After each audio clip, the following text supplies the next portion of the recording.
Grow to 10K a month copywriter series part 6. This is going to be the longest, the juiciest module, possibly, I don't want to brag, but possibly the most valuable video ever posted to the internet. All right, we are going to be talking about how to land high-paying copywriting clients on autopilot. And oh my goodness, this is a fucking beast of a document. 59 pages. I shit you not, I have spent the last week doing nothing but putting this together. So, whew, you're in for a treat. Quickly, to recap, to summarize everything we have been over. Right, this is part 6 of the series. Part 0, we covered what is copywriting, in case you're brand new to this planet and this is your first introduction. In video 1, we talked all about where to learn the skill of copywriting. Part 2, we talked all about the setup, setting up your website, your social media, your Calendly link, and so on. Part 3 was all about farming. This is setting Facebook up in such a way that high-paying clients can come to you rather than you coming to them. Part 4, kind of unofficial. That was all about how to land your very first client. A nice little 20-minute crash course. And then Module 5, personalized outreach. That was an absolute beast of a video. And over an hour long, tons of views. I got so much positive feedback from that video. But trust me, if you thought that one was valuable, you ain't seen shit yet. All right, just wait for this one. So Part 6, automated outreach. And then the next video, we're going to talk about how to actually audition prospects, how to get them on a call, and then all the way through to closing the deal in the final video in Part 8. So let's get stuck in. First thing you got to understand is that every business has 3 parts, right? There's marketing, there's sales, and there is fulfillment. Now, no matter how good you are at what you do, if no one knows you exist, you will not get paying clients, okay? You need to put yourself out there. You need to be proactive. There are so many freelancers that try and skip this whole like client getting part and literally just hope that they'll become like so good at copywriting, the clients are just going to magically seek them out and fall into their lap, okay? Now, hate to break it to you, but that's not how this works, okay? So not only is that very rare, but to be honest, you're literally missing out on like 2/3 of the skills that it takes to run a successful freelancing business, right? And that is marketing and sales. Now, you might think, oh, I already know marketing and sales, I'm a copywriter, right? I would argue you don't truly know something until you've actually done it yourself, okay? Another common objection that I might get to this is cold DMs, cold emails, they don't work. I've tried that, right? Here's the truth. They only work if you work, right? You can't climb the ladder of success with your hands tied behind your back, right? So there are 4 main ways to get clients. If we really boil this down, the first way to get clients of any kind is your network, right? Getting introductions to people, affiliates, that type of thing. The second way you can go about getting clients is your audience, right? An email list, social media, that type of stuff. Number 3, ads and funnels. I do a lot of that, very cool. And the 4th way is cold outreach, right? Now, this video, of course, is all about cold outreach, but quick caveat before we get into it is the golden rule is if at all possible, if you can get an introduction from a friend, or from someone who knows the prospect, from someone who knows the person you're trying to reach out to, always do it, okay? Now, assuming you've tried that, assuming you also don't have an ad budget or a giant social media following, then that kind of rules out most of these, and we're really going to only be left with one option, which is option 4, and that is cold outreach. That is what we're going to be talking about today, right? Now, typically, as soon as I say that, people roll their eyes and go, oh man, cold outreach, yeah, fuck that, I've tried that, doesn't work, blah, blah, blah. Because you're doing it wrong, because you haven't seen this video, right? Trust me. Yeah, by the end of this video, oh my god, you're going to have a very different opinion. So, we're going to turn you from this guy over to this guy. The truth is, most people hate cold outreach, and I don't blame them, right? It is so time-consuming, painstaking, it's tedious, it's demotivating, it's full of rejection, and it leads to, ultimately, no results. If you do it like most people do it, which is totally wrong, okay? However, when done correctly, cold outreach can literally hold the keys to getting almost everything you have ever wanted in life, I promise. I personally have used cold outreach to not just land 4 to 5 figure copywriting and coaching clients, right? But use it to literally connect and collaborate with some of the industry's most famous and successful people. Alex Hormozi, Alan Sultanich, Bedros Keuilian, Dan Lok, Jason Capital, Elliot Holst, Daniel Grossel, all from cold outreach, right? I've landed literally multiple releases on the world's biggest dance music labels. Sony. Heard of that one? Yeah, thought so. Spinnin, Revealed. Guess what? Cold emailed my way into their networks. I've played shows at dream festivals and nightclubs all over the world, right? Ultra Music Festival, played in the US, played in the Netherlands, Ibiza, Hong Kong, Albania, Australia. Yes, by the way, in case this is our first time meeting, I am also a full-time artist, DJ, and music producer. This whole copywriting coaching thing is actually just my side hustle, which, fun fact, is actually what led me to develop this entire system because I do this on the side. I run a 7-figure coaching business on the side. Therefore, I have to be very efficient with my time, and that is exactly what I'm trying to give you today, is my exact system as to how I manage to juggle all of this together. I've used cold outreach to date women, quote-unquote, out of my league, right? Score free supplements, flight upgrades, hotel deals, and perks, and literally sell my car for like 40% more than it was worth. So here's the truth. Here's what I'm getting at, right? Literally everything that you ever want in life is already in the hands of someone else. It's already in the hands of a stranger. The more strangers you talk to, the more money you will make. Period. Okay? I know we were told growing up, like, don't talk to strangers, it's bad, strangers are bad. Not true at all. Okay? Literally being able to get the attention of anyone on the planet and put your offer in front of them is literally the most powerful skill you could ever possess. Mastering the craft of cold outreach will, number 1, make you a way better marketer because you're studying dozens of funnels, okay, seeing what's working. Number 2, it's going to give you peace of mind and security of income should you ever lose a client. And then number 3, frankly, it's just going to make you a much better, more resilient, more disciplined entrepreneur. And let me prove to you that cold outreach is quite literally the most powerful skill you could ever possess. Okay? Now, I don't want to brag. Maybe a little bit. I'm shit at a lot of things. Do not ask me to cook you food. Don't ask me to surf. Don't ask me to be on time to anything ever. I am fucking incapable of all of the above. However, if there is one thing on this planet that I'm fucking good at, it is getting high-paying copywriting clients, more specifically through cold email. So these are just a couple screenshots that I've taken from some of my Resistance members. Essentially, this is my super high-level program where I work closely in depth with people for an entire year, and I write or rewrite a lot of their cold outreach sequences for them. And part of that year-long mentorship involves me writing or co-writing their cold outreach sequences for them. So as you can see, some screenshots, bro, you just made it 100 times better. This one's from Jace, right? He's like, you always think of the best things to say. It amazes me. Sometimes I come up with good ideas. Literally everything you write fits in so well for cold emails. I don't know how you do it. I know how I do it. Guess what? 6 years of experience doing this every day. That's how. And then here's what's cool, right? So this is Jace, one of our new Resistance guys. I literally rewrote his entire cold outreach sequence the next day, sent it out, booked a call with the CFO for Monday, and then boom, as you can see, had the call on Monday, closed his first client for 3K a month. Like, this shit works, right? I'm telling you. Some more booms. This is Dev from India, right? Literally use this exact cold outreach system that I'm about to show you to close another client for $1,300 a month and bring his income up to 5K a month, right? Literally he's made 16K so far in the last 4 months since he's joined CMB. Do the maths in India, 16K, that goes a long way, all right? Yasmin, right there. She's an immigrant from Brazil, right? Literally half these people don't even fucking speak English as their first language, and they're still absolutely crushing it with this. Check this out. Literally went from driving Uber to landing $4,000 deals within literally like a matter of weeks of joining CMB, right? Never made so much money in 7 days.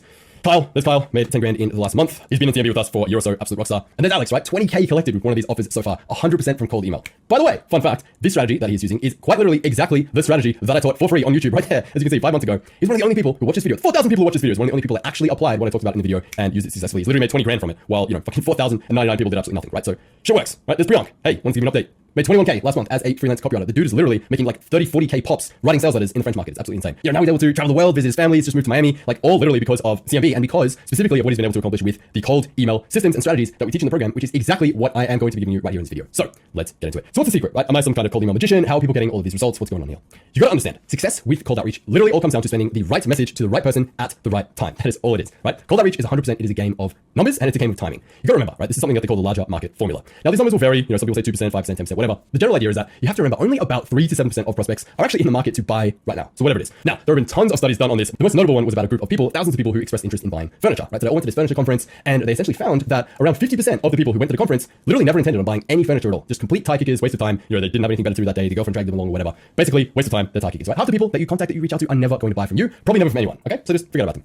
Now, that leaves us with another 50%. There are about 7%, maybe 3 to 7% of people who we call the now buyers. These people are actually looking to buy at some point in the next 90 days. Now, how that corresponds to you as a copywriter, that means that literally only 3 to 7% of the entire market, which is a big market by the way, there's 330 million companies in the world and all of them need a copywriter. So do the maths on that, right? But only about 3 to 7% of them are actually looking to hire a copywriter in the next 3 months. That means that about 42% of people are looking to buy at some point, not right now, but later in the next 3 months to 18 months. So knowing that, we have to go into this with the mentality knowing that literally our maximum success rate is capped at only 3 to 7% of prospects, which is why I'm such a big advocate on farming and building up your own audience and internet presence, which is all of what we covered in module 4. So if you have not watched that, stop this video, pause it, go back and watch the series in order because that's how our series works, okay? So let's talk about cold outreach. There are 2 types of cold outreach, manual and automated. Manual, obviously, personalized outreach is exactly what we covered in the last video, in the last module. If you haven't seen it, definitely go back and check it out. Now, there's definitely pros and cons of each one, and different approaches are going to appeal to different people. And what I want to do quickly is show you which one you should use based on your personal situation. So the advantages of manual, well, the cost, it's free, right? Or it's very cheap. You can also get hyper-targeted and personalized on exactly who you're reaching out to, seeing as you're reaching out to people one-on-one, right? It's also an incredible way to do market research because of how much manual time and effort that goes into diagnosing, looking at everyone's funnels, looking at everyone's email sequences. So you learn so much about your target market as well. The cons of manual, obviously, it is extremely time consuming to send hundreds and thousands of cold emails and TMs, right, one at a time. And to be honest, the rejection can be pretty disheartening. So that's manual. Let's talk about automated. Obviously, the pros. It is a super low time investment in comparison to the manual approach, right? It runs on basically autopilot. Once you set it up, it's like set and forget, does its thing, books your calls on autopilot every single day. Once you set it up, you literally don't have to do anything and it's a fucking dream, okay? The second main advantage is that obviously it's a lot more scalable as well, okay? You can contact literally 100 times more people 100 times faster because you have systems that are doing the heavy lifting and not you. Now, there are a few cons, and that is going to be, it does take a little bit of time up front to set up because we essentially have to build a cold outreach system, but once it's up and running, it's all smooth sailing from there. The second con is that these tools aren't free, okay? There are some software costs involved in setting the system up. Not too much, we're only talking a few $100, but if you're on a shoestring budget, then this may not be feasible for you. So depending on your situation and your actual desired outcome, there's really 3 main approaches that we can take when it comes to cold outreach. I have nicknamed these the engineer, the heavy, and the sniper. If you ever played TF2 on Steam back in the day, you know what's up. So quick explanation. The engineer, this is the AI outreach machine, and this is exactly what we're going to be covering in this module right here. So the analogy here, basically the engineer is not running around shooting people and stuff, right? He just builds a sentry gun, builds a system that does all the heavy lifting for him. It identifies and shoots people on autopilot, and he just kicks back, plays the guitar. It's pretty chill, right? That's what we're going to be covering in this module. The second approach is going to be the heavy, right? That is guerrilla outreach. So it's essentially this guy here with his giant ass minigun, and he's just shooting a lot of bullets with a manually aimed and a manually shot one at a time. Then, third one, if there are prospects you are dying to write for, then the sniper approach is going to be the best approach for that. That is essentially one shot, one kill, hyper-targeted, hyper-personalized, and the way we do that is with something called the WOW package, which I've already covered right here in this free YouTube video right there if you want to check it out. So, out of these 3 approaches, which one should you pick? Introducing the Whaleometer. Trademarked, not really. However, I think this is a pretty good visual representation of what I'm trying to get at here. So all the way on the left, we have fully automated minimal personalization. It is the lowest effort approach, the most automated. That is going to be the AI outreach machine / engineer. That is exactly what we're going to be covering in this module right here. Moving along, right in the middle, we have the heavy. So you can see the whale's getting a little bit bigger, right? So this is essentially you build a dream 100 list of prospects, people you'd love to work with, and you hand select them and you reach out to them in a personalized way in the exact fashion that I showed you in the last video. And then all the way over there on the right, that is going to be the sniper approach. That is super personalized. It's the highest effort, but that is reserved only for the biggest and best whales. So if there is people in the industry, 8-9 figure whales, like giant clients, like absolute dream clients you'd love to work with, like literally the biggest names in your space. If there's people you really want to write for, you want to go for the sniper approach. If you don't really care and you're just like, dude, I just want to make money, I don't really care who it comes from, then you might want to consider the automated approach here on the left. If you're somewhere in the middle, then a heavy / personalized outreach approach is probably the best one for you. There you can see a very real life image of me fishing for a whale. Now, what I generally recommend you do is start with the manual outreach. So right here in the middle, the heavy approach, guerrilla outreach. And the reason being is because you want to learn the specific pain points and the offers that resonate with your target market, and then you want to scale that up with the automated tools. So in an ideal world, you would send at least 50 to 100 personalized outreach messages, aka the heavy approach there, to test different angles, different pain points, benefits, offers, and guarantees. And then that way, once you know what works, then you can put things on autopilot and then build and craft one of these campaigns, let it run, and then quite literally just like kick back while calls get booked for you. Pretty fucking cool. However, in the wise words of Gandhi, sometimes ain't nobody got time for that shit. Okay, so if you are super busy and you literally need to land paying clients like yesterday fast, you can set the AI outreach machine up first and then utilize the heavy and the sniper strategies while that runs on autopilot. So there's no need to only pick one of these strategies. You can run all 3 of them simultaneously. And what I'm going to recommend is that you set this up first, you get it up and running. So then when it runs on autopilot, then any extra time that you have left over in your day, you can spend doing one of these 2 approaches here. So let's get stuck in. Introducing the AI outreach machine. Trademarked, not really. This system, actually, credit where credit is due, was developed by my friend and ex-student, now my head CMB resistance coach, Lucas Trosowicz. There he is, the man, the myth, the legend. So quick background, Lucas actually joined us in CMB around 3 years ago. He became so good at cold outreach that he was literally hired by Uber and multiple other Fortune 500 companies to do B2B sales, book meetings, and close large 6 to 7 figure deals with cold email. So literally Uber hired him to like go and headhunt other CEOs and other stuff like that and close massive deals for them. That's how good he was at cold outreach. So that's how this whole thing started. And then in the process, we've basically invented a bulletproof cold outreach system that has since been battle tested. It's been refined over the last 3 to 4 years to book hundreds of calls and close literally I would say tens of millions of dollars at this point for not only him, me, but all of our CMB members. So I think it's enough teasing. Let's get stuck in. So quick overview. This right here is your 6 steps to 6 figures. And this is the exact approach that I'm going to be revealing in this video on literally how to take you from 0 to 10K a month as a freelance copywriter. The 6 steps are stack, search, scrape, screen, script, and send. Totally came up with that myself. Definitely did not use ChatGPT for any help with that at all. Anyways, moving on. So step 1, we're going to stack. That means we're going to build your cold email tech stack. What are the tools that you need to use? We're going to cover that in the first section. Second section is going to be search. This is all about researching your ideal target prospect, an extremely important step that you cannot skip. Step 3, we're going to scrape a mass lead list of targeted prospects. Step 4, screen. Then we're going to extract, filter, and format the data from the giant lead list that we've scraped. Step 5, script. That is where you actually go ahead and write your 5 email outreach sequence. And then step 6, that's my favorite one because it's the one that makes you money. That is when you load into the automated sending software and you launch. So let's get stuck in. Step 1, stack, building your cold email tech stack. In order to make the system work, there are a few tools and softwares that you're going to need to use that are going to do the heavy lifting for you. So I'm going to walk you through exactly A to Z, what they are, what you need to sign up for, what you don't need, and how much everything costs. So step 1 is your sending domains. What you want to do to kickstart this entire process is you're going to go to GoDaddy or wherever you buy your domains from. You're going to buy 5 sending domains. All that means is just buy 5 domains, okay? These will set you back. Wait for it. Try not to fall off your chair, okay? A whopping $2 each. And they'll renew at $20 or $30 a year or something after that. But let's be real. You actually follow this system, you are going to be making so much money next year. $20 to $30 is just going to be a fucking rounding error, okay? It's not going to be important. So $2 each up front. And then what we want to do is create a Google Workspace account for each of those domains. Now, each Google Workspace account that you need is going to be $7.20 a month. As of right now, maybe they change, maybe they could go higher or lower in the future, but it's 25th of April 2024 right now. That is the price. So why do you need multiple sending domains? What are these sending domains? What is this about? The reason is because we don't want to be sending cold emails from your primary domain. So for example, my website is SeanFerris.com.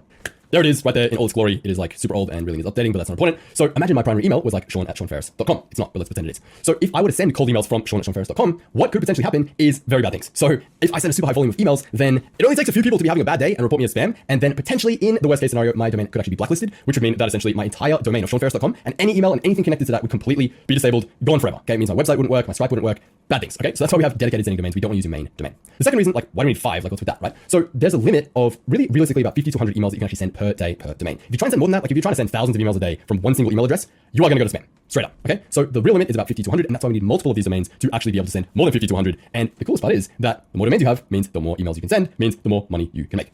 The best part, the thing I love the most about cold outreach is that it is infinitely scalable. It is literally the only client acquisition system in the entire world that scales infinitely linearly, right? Think about it. Let's say on Instagram right now, you're trying to send DMs, you're trying to get clients. You can send like what, 30 DMs a day before you get blocked? If you wanted to make 100 times more money, you can't jump in and start sending 3,000 DMs a day. Okay, you're gonna get actually blocked. You're gonna get thrown into Instagram jail, and that's the end of it, right? Same thing with ads, right? Let's say you're spending $1,000 a day on ads, you're getting leads for $5 per lead. You can't just 100x your ad budget overnight, or your cost per lead is gonna go to shit, right? Anyone who's ever run Facebook ads knows that. As you scale, the cost increases. Cold outreach is literally the only client acquisition method where you can scale infinitely, linearly to the moon, and there is no limit on how many domains you can buy, how many emails you can send. There are people that make $10-100 million a year simply with cold emails because they have like 200 sending domains, okay? So that's why we have multiple of them. So for example, let's say my primary domain was SeanFerris.com, like I just showed you. So what I would do is I would go to GoDaddy and I would buy 5 different variants of SeanFerris.com. So for example, I could have SeanFerrisOfficial.com, SeanFerrisCopy.com, SeanWrightsCopy.com, SeanMAFerris.com, right? Insert my middle name initials. Not telling you what they are, that's a secret. Try companyname.com, right? Try SeanFerris.com, whatever. Companynamedemo.com. There's like infinite variables that you can do. You can even do the same thing with like .com.au or .co.uk or .net or whatever. Preferably you want a .com, but it should not be too difficult to find 5 variants of your main domain. The next bit is what you want to do is you want to go to Google Workspace, right? Used to be called G Suite, now called Google Workspace, and you're going to want to create one email alias for each of those domains.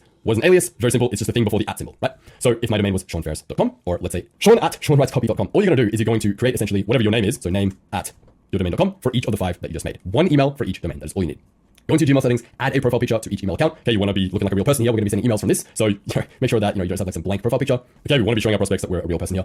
Next step is we want to jump into Google Workspace and you want to connect all of your new domain DNS records to Google Workspace from GoDaddy. Now, this sounds a little bit technical. This honestly is probably the most technical, hardest, most like tech-savvy part that you have to do, but there's literally a step-by-step guide right here from Google that walks you through A to Z how to do it. It's really not too difficult. I get maybe that some people, maybe actually had friends in high school and didn't like spend all their free time like coding websites and shit like me. So maybe it won't come as naturally to you because you want a fucking loser in high school like me, but really follow the instructions. You should not have a hard time connecting that up.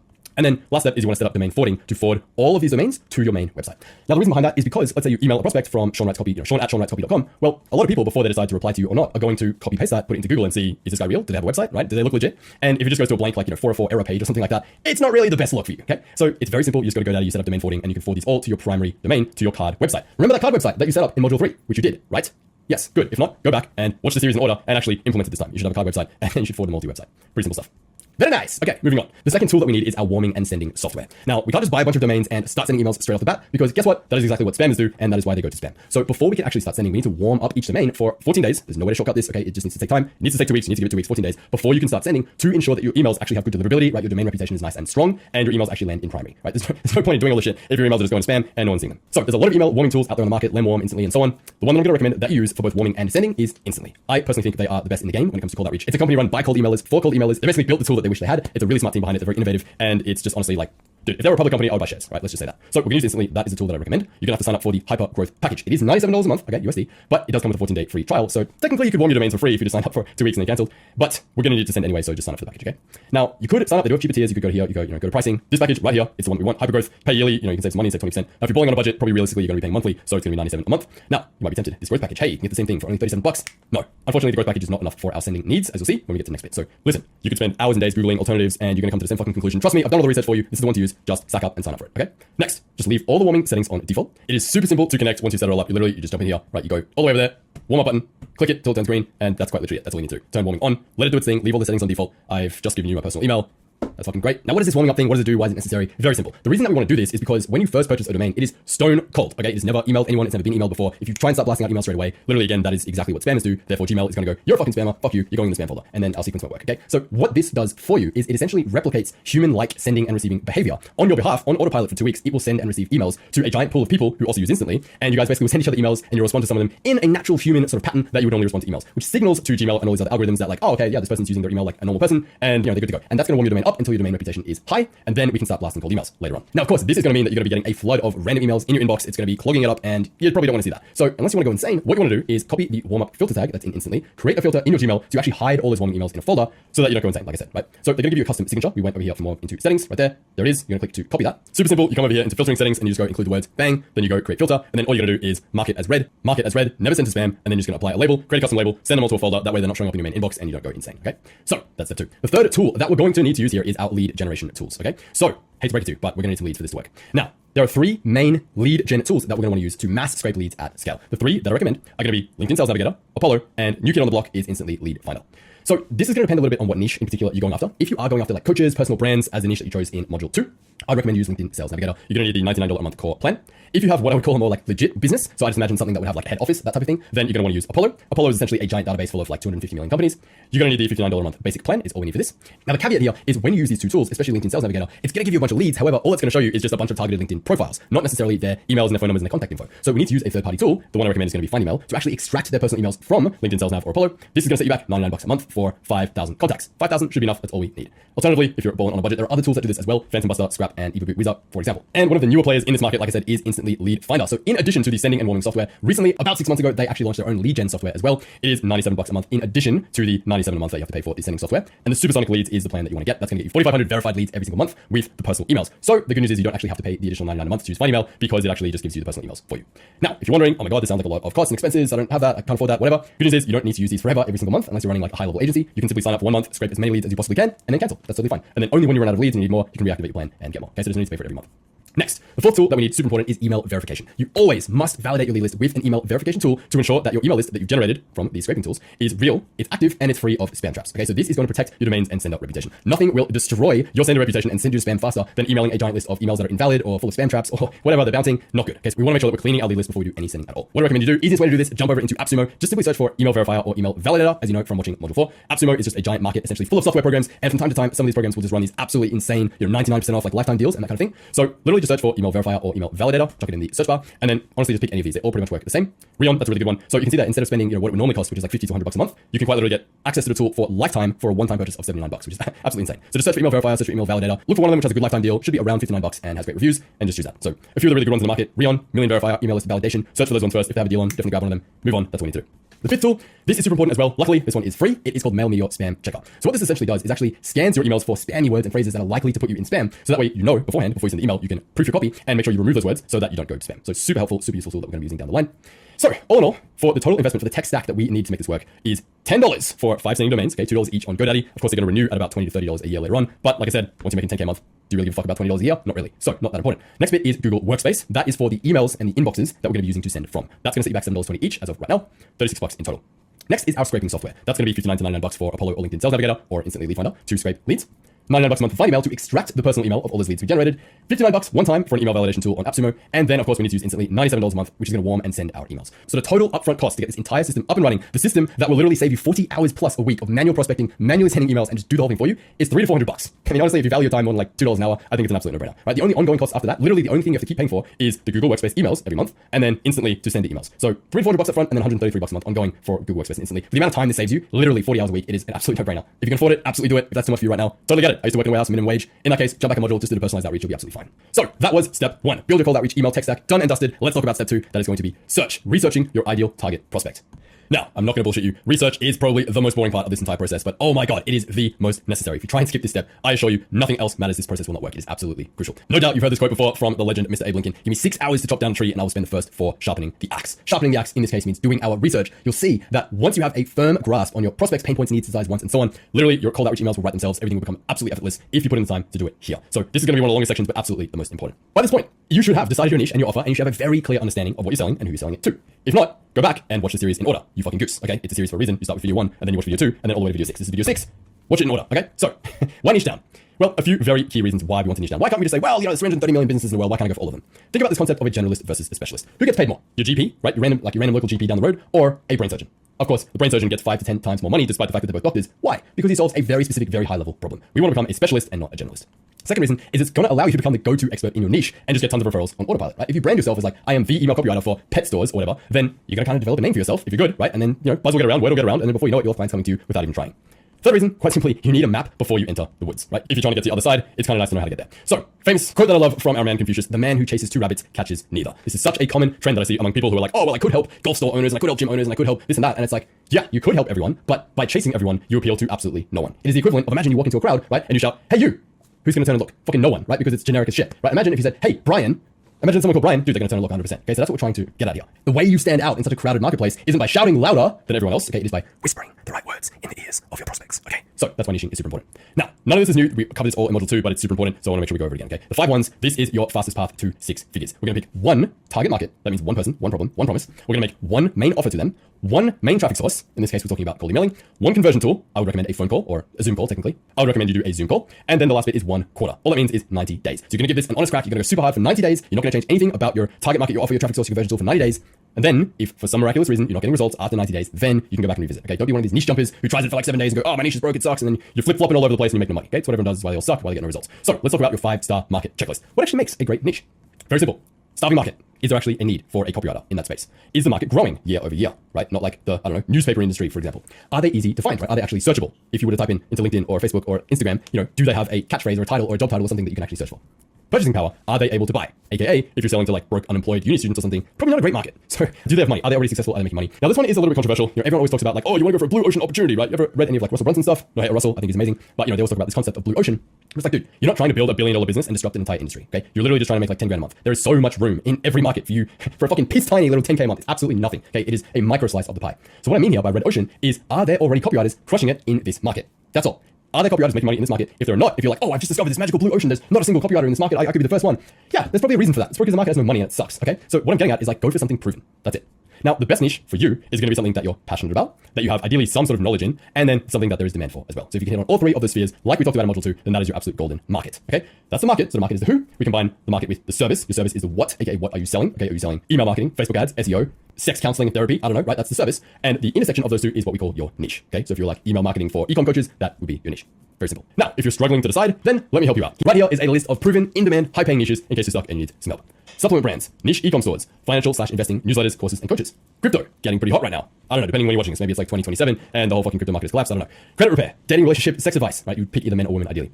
Golf training, golf equipment. A lot of rich people in that market, they want to be their friends at golf and they're willing to spend a ton of money. Trust me. Pets, right? That involves pet care, pet training, pet supplies, pet swag and merch, that sort of thing. Pet food. Survival and the prepper niche. That's a huge one in the direct response market. Dispensaries, right? If it's legal where you live. Travel, luxury travel, alternative health, self-improvement, food and wine, SaaS, baby products, senior care health, home improvement, maintenance, repair, renovation, furniture, online fitness coaches, business coaches. Now, a lot of people are like, I'm an email copywriter, business coaches, and that. In my opinion, business coach is too broad. You want to narrow that down even further. Really, when it comes to business coaches, there are 2 separate types of business coaches, right? We've got B2C and B2B. So when it comes to B2C, that's business to consumer, in case you're new to this industry, all that really means is BizOp, right? Business opportunity. So if we think like helping people make money online, like I'll help you make your first 5K online, basically what I do, right? That would be BizOp, B2C. So that comes in tons of different forms, as you know, right? Ecom, dropshipping, trading, copywriting, real estate, sales, appointment setting, SMA, YouTube, all that stuff, okay? That's B2C. And I'll pick one of these specific things, that would be a niche. Next type of business coach would be B2B. So when I think B2B, this is really helping established businesses to grow and scale. So if you're wanting to help agencies, anything that's like corporate, culture, ad scaling, consulting, etc., that all falls under the B2B umbrella. So all that matters here is that you pick something either from this list or you go through the exercise that we talked about all the way back in module 1 or 2 or whatever it was. Pick a niche, pick a service, let's move on with your life, okay? Now that we've chosen, we need to research the fuck out of it to learn their frustrations, their fears, their goals, their desires, their hopes, and their dreams. And I really want to stress this, I really want to iterate this. You cannot skip the research process or your outreach will not work. Trust me. I'll give you 2 examples of this right now. So what are people really buying? Super interesting. So example number one, security cameras. Now there was a really interesting study that came out a few years ago, and it turns out that the bulk majority of people who buy security cameras, it's not to actually prevent and catch intruders from invading the home or anything like that. Literally most people who bought security cameras, it turns out they're actually buying it to watch their pets and watch their children when they're away at work, so they can see that they're safe, they're okay, that the dog's not fucking ripping up all the pillows and stuff like that. Wouldn't that be a pretty important thing to know if you were, I don't know, in charge of marketing for a security camera company? Probably, right? You're out there talking about like, oh, prevent home invasions and stuff. Bro, people don't actually fucking care about that. They're buying it to watch their pets. Okay, so this is why the research is so important. Then you pivot your marketing, and then you talk about that. Guess what? People buy. Next example, I've talked about this in a previous video, but I think it's worth bringing up again. So, a friend of mine, Caleb O'Dowd, he is a very, very successful copywriter, 8-9 figures, something like that. He actually used to be the roommate of Gary Halbert. Talk about luck. He literally, imagine just fucking moving in with a random person as a flatmate, and it turns out that person is the greatest copywriter of all time, Gary Halbert. So, this guy, Caleb, he moved from Ireland to sunny, I think it was Miami, and he was like, whoa, what's this copywriting thing? Gary, you seem to be doing pretty well at this. You're like, teach me copywriting, right? And Gary goes, all right, young buck, you want to learn copywriting? Here's what you're going to do. Current offer I'm working on is we are selling dick pills, basically Viagra, to this certain market. What you're going to do is you are going to ring up 100 of the previous buyers that have bought this particular dick pill, and you're going to ask them why they bought. And Caleb's like, yeah, to hell I am. And Gary's like, you want a job? That's what you're going to do. So, Caleb reluctantly picks up the phone, starts dialing. He goes, hey, so I noticed you just bought a bottle of Mr. Big. Can I just ask you, like, man to man, like real talk, like, why did you actually buy it? And to his surprise, a lot of these people were very open and very honest, and they opened up to him, right? And it turns out the reason they were buying this dick pill, it wasn't because they couldn't get it up anymore. It turns out, like, pretty much all of them were buying it because they felt guilty about losing attraction for their long-term partner. These people in their 50s, 60s, they're like, I've been married to the same girl for, 20, 30, 40, 50 years, and, it's hard to stay attracted to them, so it's like, that's why they bought it. And it's like, huh, interesting. You wouldn't have thought that. So armed with this information, Gary turns to Caleb and he says, now go write a sales letter selling this. Caleb's like, what's a sales letter? Gary just goes, just go write one, okay? And Caleb, literally having never written a sales letter in his entire life, knows nothing about copywriting, wrote his first ever sales letter. Gary Halbert made like a couple tweaks to it, very minor. They mailed it out. It made $1 million in sales. His first ever sales letter that he ever wrote. Why? Because he knew the specific pain points of his target market and he knew why they were buying. Okay, this is why the research phase is so important. So, how do we actually do this? How do we become a market detective? Tons of different ways that we can go about doing this that I'll cover briefly. So, the obvious, easiest, and best, most effective way is to talk to existing past clients and friends in the industry if you have them, right? So, whatever your niche is that you chose, right? If it's like golf coaches or whatever, if you have clients, previous clients, past clients, if you know anyone in the industry, talk to them, ask them, interview them. What are your pain points? What do you struggle with? What do you wish you had? What would be your ideal outcome? Like really, like take them out for lunch, pay for the lunch, have a conversation with them, learn all this stuff. That is marketing gold. Next, forums. Pro tip: there's a free Chrome extension. It's called Discussions. Download it, use it. If you're not using Google Chrome, do better. Use Google Chrome. Okay, right? Free Chrome extension. And then guess what happens? If I Google, let's say how to lose weight fast, if I'm in the fitness market, what's gonna happen is boom. See that right there? Discussions, an extra tab, secret tab that you didn't even know existed shows up right there. What this is gonna show instead of videos, images, and so on is forums. All of these results are going to be forums, and this is absolute market research gold that you can dig through. So study the questions, click on all these forums, read through them, spend hours, right? Study the questions people asking, how they describe their struggles and the implications of those problems. Okay, so here's one for example, Reddit/email marketing. What are your biggest struggles, challenges with doing email marketing? And there's like tons and dozens of people who are going through and talking about it. If you're selling email marketing, email copywriting, wouldn't that be useful to know? Like what literally hundreds of business owners are saying they struggle with. Guess what? You can use that as ammunition in your cold outreach, and it's going to work because it's what everyone's struggling with. Okay, right? Take one example here. I have a joke about email marketing, but it's stuck in the promotions folder. Right, so that's a big pain point people have as well. Next, Google autofill. Very simple. When you type some shit in, Google automatically tries to finish a sentence like my girlfriend, right? Very assumptive. And so those results aren't random. Okay, Google is suggesting the most searched terms, and so what comes up in Google autofill is obviously what people are searching a lot. Likewise, YouTube. You can search relevant YouTube videos in your niche, in your topic, right? Which videos get the most views? If they have the most views, they probably is for reasons because a lot of people are searching for that topic. Okay, remember YouTube is a search platform. It's the second largest search platform after Google. Go to Amazon, look for relevant books. Which books in your industry are the most popular? They're probably popular for a reason, right? Read the reviews. What do the good reviews and the bad reviews say? Look at the 5 stars, the 3 stars, and the 1 star reviews. You'll see what people love about it, you'll see what they hate about it, and you'll see what they're okay about it, right? And then that gives you perfect information. Hey, the 5 star reviews, that's what people want. The 1 star reviews, that's what they wish the book had. Boom, maybe I can provide that solution. Next one, Keywords Anywhere. It is another Chrome extension. It is very cheap. It is paid, but cheap. Works for Google and YouTube. Basically, every time you Google something, it'll suggest a giant list of similar search terms that people are searching by search volume and history. So very useful as well. Another tool, this one is paid. It's a little bit more expensive. It's called Answer the Public. I think you get like 3 to 5 free searches a day, so you can try that. So for example, if you search crypto, it will literally show you like the top searches on Google that people are searching for, like word for word, right? So it's like, what is the best crypto to buy? Is crypto legal? How can I buy crypto, right? Like those sort of search terms are very useful to know. Facebook groups. We talked all about that all the way back in module 3, so that should be nothing new there. But great idea. Find niche Facebook groups, jump into them and search for specific phrases like how to, how do I, question, or does anyone know, right? Those things obviously are people asking questions. And so you can search, right? By the way, hashtag welcome to the 21st century. You can search in Facebook groups. So here we are in my group, for example. If you're not in it, what have you been doing with your life? Make sure you join us. Drop tons of value in here every single day. You can search a group, for example, how do I, right? And then it's going to come up with every single keyword or question or person, mostly all posted from me. But anyone's ever searched like how do I, how can I, that kind of thing is going to come up. And that's going to provide you some incredible market research right there. LinkedIn, another great one. Search through LinkedIn groups for business oriented topics, real estate, investing, digital marketing, and so on. Competitor research, right? See which content, blogs, Facebook posts, YouTube videos, etc. get the most engagement. Listen to industry relevant podcasts. ChatGPT, here's a cool little hack for you. Copy paste this exact prompt, type it into ChatGPT, and say, hey, I run a niche business, right? So I run an email copywriting business for fitness coaches, and I help women's fat loss coaches to boost their email revenue. I am marketing to these people using ads, emails, and social media. Can you give me 10 of the most common and frustrating pain points someone in the fitness coaching niche goes through on a daily, weekly, monthly, and yearly basis? And it is going to spit out a whole bunch of pain points for you. Incredible market research done in seconds. The point is here, you really want to spend some time on this process, right? Spend 1 or 2 days really going down the rabbit hole. Like do all of this, like live, breathe, eat, and sleep your market. Understand like the day-to-day realities of their life. What is it like to be a business owner in that particular niche, right? You want to literally become them. Like by this point, if you do this right, you should be the James Bond of your market. You should literally know your target prospects better than they know themselves. This is what separates the amateurs from the pros. The time spent here will yield you results in dividends that you cannot fathom, I promise. So that's all well and good, but you might be wondering, Sean, what am I actually researching for specifically, right?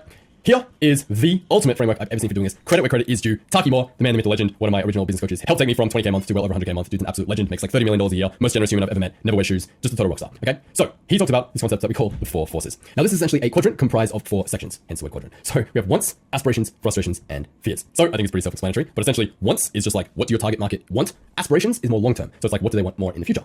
Frustrations is what are the annoying nitpicky things that they immediately wish they could get rid of. And then fears, once again, long-term, that is like, if these frustrations continue, what do they fear might happen in the future?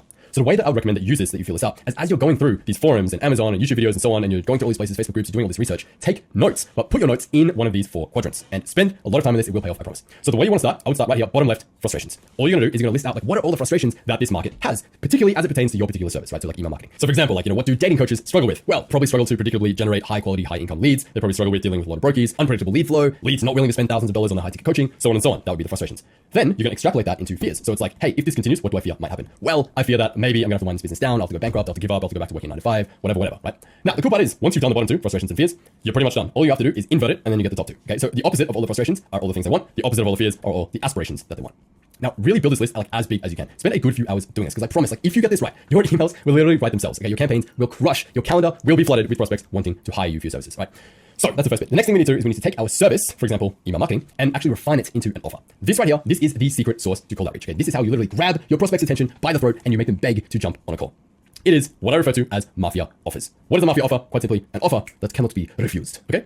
Remember, success with cold outreach, it all comes down to sending the right message to the right person at the right time. The most important piece of this entire puzzle is your offer. The more of a no-brainer that your offer is, the more people will give you money. It is quite literally that simple. Okay? So the way that we want to go about this is what I call the drug dealer method. What is Sean talking about now? Here's what I mean. Something you have to understand is that generic services like email marketing, list management, Facebook ads, Instagram growth, it's 2024, it's 2025, I don't know when you're watching this, okay, but those services are very generic, they're very saturated, and it's very hard to cut through the noise, because how many copywriters are there out there emailing, hey, I'm an email copywriter, can write your emails? There's like millions of them, right? Especially if it's more like courses, gurus, YouTube channels, I'm part of the problem as well, right? Pumping out copywriters by the day. So it's hard to cut through that noise and stand out. So the way we actually stand out, like I said before, it's not about shouting louder, it's about getting more strategic. So we need to hook prospects' attention with a hyper-specific offer that gets them a specific, desirable result. What this is going to be is a subsection, or essentially a downsell of your main service. This is key. Pay attention if you're over there sleeping, if you're scrolling on Facebook, scrolling on LinkedIn. Give me your goddamn attention, because this is going to change your life. For example, email marketing as a service can be broken down into so many different pieces. Think about it, like how much goes into doing actual email marketing. There's tons, right? There's sending broadcast emails, there's the promotional calendar, there's deliverability, list hygiene, automation, list growth, email list capture, like formatting and filtering. There's a conversion mechanism, which is like your sales page, booking calls, etc., like the links you're sending people to in the emails. There's so much that goes into it. So to turn a generic service like email marketing, because if you're emailing people like, oh, hey, I can do email marketing, right? It's about as exciting as saying like, oh, hey, I can grow your Instagram. It's like, whatever, bro, sure you can. Who cares? They ignore it, delete it, move on. So to turn that generic email marketing service into a mafia offer, we need to take a one specific, sexy, instant results piece of that package and offer that. So by breaking email marketing down into each of these specific pieces, we can take the sexiest piece, and that is what we're going to use in our outreach. So for example, what we might do is I'll say, hey, I can get you out of spam, right? If that's a problem that they're struggling with. And that'll be 5 to 10x opens, clicks, and sales for you. That's the offer that Alex made $20,000 with before, by the way, the free YouTube video that I mentioned. Get them out of promotions tab and into primary, which will be up to a 2x in opens, clicks, sales. Install high converting welcome sequence. I will install an abandoned cart sequence to revive lost sales. I'll change your unsubscribe link to turn unsubscribers into buyers. The Alex Edwards video example that I've used in previous videos. I'll install a list cleaner automation to improve your deliverability. I'll grow your list faster and cheaper than running Facebook ads if you have like a list growth service. I'll build your lead list of targeted businesses. I'll optimize your landing page to increase conversions. I'll install fake opt-in protection on your landing page so that you don't get hit with a ton of fake emails, people just entering in gibberish to try and get a free thing, which will destroy your deliverability, that type of stuff, right? So that's the offer part of it. The next key piece here is super important, that is going to be guarantees. If you couple this drug dealer model with a crazy guarantee, just watch, your reply rates, your calls book is going to shoot through the absolute roof. Now, the less experience, proof, results, track record, and case studies that you have, the bolder your guarantee and your offer needs to be to reverse the risk. Okay, think about it. Like, you're a total stranger showing up in their inbox. Why would they hire you? Why should they trust you? Of course, you have no track record. So you really need to go above and beyond and make a banger offer and guarantee. So there's 2 components to this. These guarantees really do need to be, number 1, extremely bold. Number 2, humanizing. So let me show you some examples. So if I don't get you X result in X time frame, then don't pay me a cent and I'll even hand deliver you a fresh patch of piping hot chocolate chip cookies for wasting your time. Or, if I don't make you 10K in 30 days, I'll give you $1,000 for wasting your time, and I'll even write a long Facebook post about how I literally embarrassed myself. If I don't result in time frame, I won't ask for a single dollar, and I'll even send you $100 Uber Eats voucher to buy yourself a nice lunch. If I don't result in time frame, then I'll not only refund every single cent, but I'll personally call your nearest Mastro's. I'll book you in for an all expenses paid gourmet steak dinner for 2. If I can spell gourmet, that would be even better. If I don't make you X in X days, 30K in 30 days, whatever, then my pride won't let me stop, so I'll work for free until I do. If I don't book you at least 10 qualified calls in the first month, then I'll rent the biggest billboard in Sydney and I'll throw up a giant picture of me in a clown suit saying I fucked up, right? Something like that, right? So you can see these guarantees, they're all extremely bold and they're humanizing. See what I mean? So, saying something like, I'll give you $1,000 for wasting your time. It's like, that's cool, that's nice, but it's like, there's something just funny and interesting about, this mental image of you being in a clown suit on a billboard. It kind of makes them laugh, makes them chuckle a little bit, and they're like, okay, this guy's kind of like cocky, but it's kind of funny, it's kind of confident, and it works super well. So really just have fun and get creative with it. Like the more risk-free and appealing that the guarantee is, the more calls you will book. There is a direct correlation there, okay? Please, for the love of God, do not copy these, okay? Use them for inspiration, make your own unique offer and guarantee. I made these, just riff them off the top of my head, okay? Yours will work because they are ballsy and fun and unique. This video is gonna get thousands of views, all right? And I don't want everyone going around copying using these guarantees. Or guess what? They're not gonna work anymore because they're no longer going to be unique. Yours will work because they are unique. And really, don't be scared to go big. here's the truth. Almost no one will ask for the actual thing that you guaranteed, right? They're not going to like ask for proof that you put up a billboard or anything like that.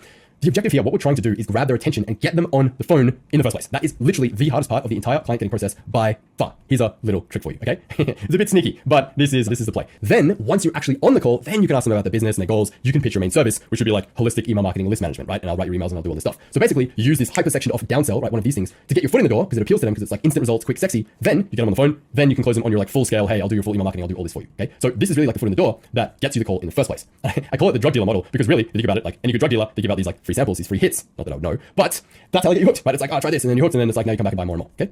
That's the idea. So, it's not gonna lie, this is super sneaky, super cheeky, but really, really effective. So, if you're worried, so you might be listening to this and you might be going like, okay, yeah, Sean, that sounds all well and good, but I don't want to be shaving my hair, refunding people thousands of dollars, putting up billboards, this and that. Like, what if I can't get them the outcome? What if I can't make them 20K in 30 days? What do I do, right? So, if you're worried about having to actually follow through on the guarantee, remember, you can always disqualify them on the call with what I call an ethical bait and switch based on them not hitting the minimum list size criteria. Okay, so cheeky but effective. So, essentially, what this would be is you would jump on the phone and you would say, okay, so, how big is your list? And they say, oh, it's 6,000 people. And you go, 6,000? Is that it? And they say, yeah. And you go, oh, dude, I'm so sorry. That's my bad. I honestly thought, like, it looks on the outside that you're absolutely crushing it. I thought you would have a list of, like, at least 20, 30,000 people. Now, just to be fully upfront and honest and transparent, that guarantee of making 30K in the first 30 days only applies to people who have a list size of at least 10,000 people. Now, you're not quite there yet. You're only at 6,000, so I won't be able to guarantee that. However, there's a lot we can do with a list of 6,000. We can certainly do some damage. I'm going to do my absolute best to try and hit that goal of 30K in the first 30 days. I just can't contractually guarantee it because you don't meet the minimum list size criteria. So again, totally my bad. Should have mentioned that in the email, but I didn't think I needed to because it looks like you're crushing it. Right? So that's essentially word for word in that exact tonality what you would say on the phone. Now, it's kind of an ethical bait and switch because really it's more just like you're omitting that there's this criteria that they need to meet for a certain list size. So it's more like guilt by omission, right? If you go about it in that way, if you come from a frame where you're like genuinely apologetic, one, and then just generally like wanting to help them win, you're like, I really want to do my best to try and help you at that 30K in 30 days. I just can't guarantee it. Then most business owners aren't going to mind, right? Now, the whole thing is like, why do we do it this way? Because again, the hardest part is to grab their attention and to get them on the phone. You have literally like 3 to 5 seconds to grab their attention before they delete your email and move on. So we need to literally hit them with our absolute best, hook their attention, huge offer, huge guarantee, just enough so they manage to book a call. Then when you have their full attention, you got 20, 30 minutes on Zoom, then you can justify, then you can explain, and then you can, do this process and so on, right? But it's like getting them on the phone to begin with is the absolute hardest thing. That's why we have to do it this way. Okay, so it's kind of a win-win. So it's kind of like a mousetrap, but the mouse gets to eat the cheese and gets to survive. So it's a win-win. So there we have it. Phase 2 search done and dusted. That was the longest one. These next ones are going to be a little bit faster. Let's talk about stage number 3. That is going to be scraping, more specifically, mass scraping a lead list of target prospects. So there are going to be 3 tools that I am going to recommend that you use for this process. First one is LinkedIn Sales Navigator. You're going to want to sign up for the $99 a month core plan, like I mentioned before. Now, the difference between these is LinkedIn really, in my opinion, is the most comprehensive and complete because literally it is like anyone who has a LinkedIn profile, which is pretty much every business owner ever. However, it does give you less data, right? So it's not going to give you their email and phone number. Now, who would I recommend this for if you're going after coaches, consultants, or personal brands? I think LinkedIn Sales Navigator is the way to go. Apollo, like I mentioned, it does give you more data per person, like their email and phone number and so on, but it's a bit less comprehensive, has like less leads than LinkedIn Sales Nav. However, we're still talking about 230 million businesses, so there's no real shortage here. Now, this is really for more like legit companies, quote unquote, with an office, right? So example, like if you were going after like e-com brands and stuff like that, I would probably recommend Apollo. But me, for example, like if you were targeting coaches like me, I would be pretty surprised if I showed up in an Apollo search. So that's where you'd be best off using LinkedIn Sales Navigator.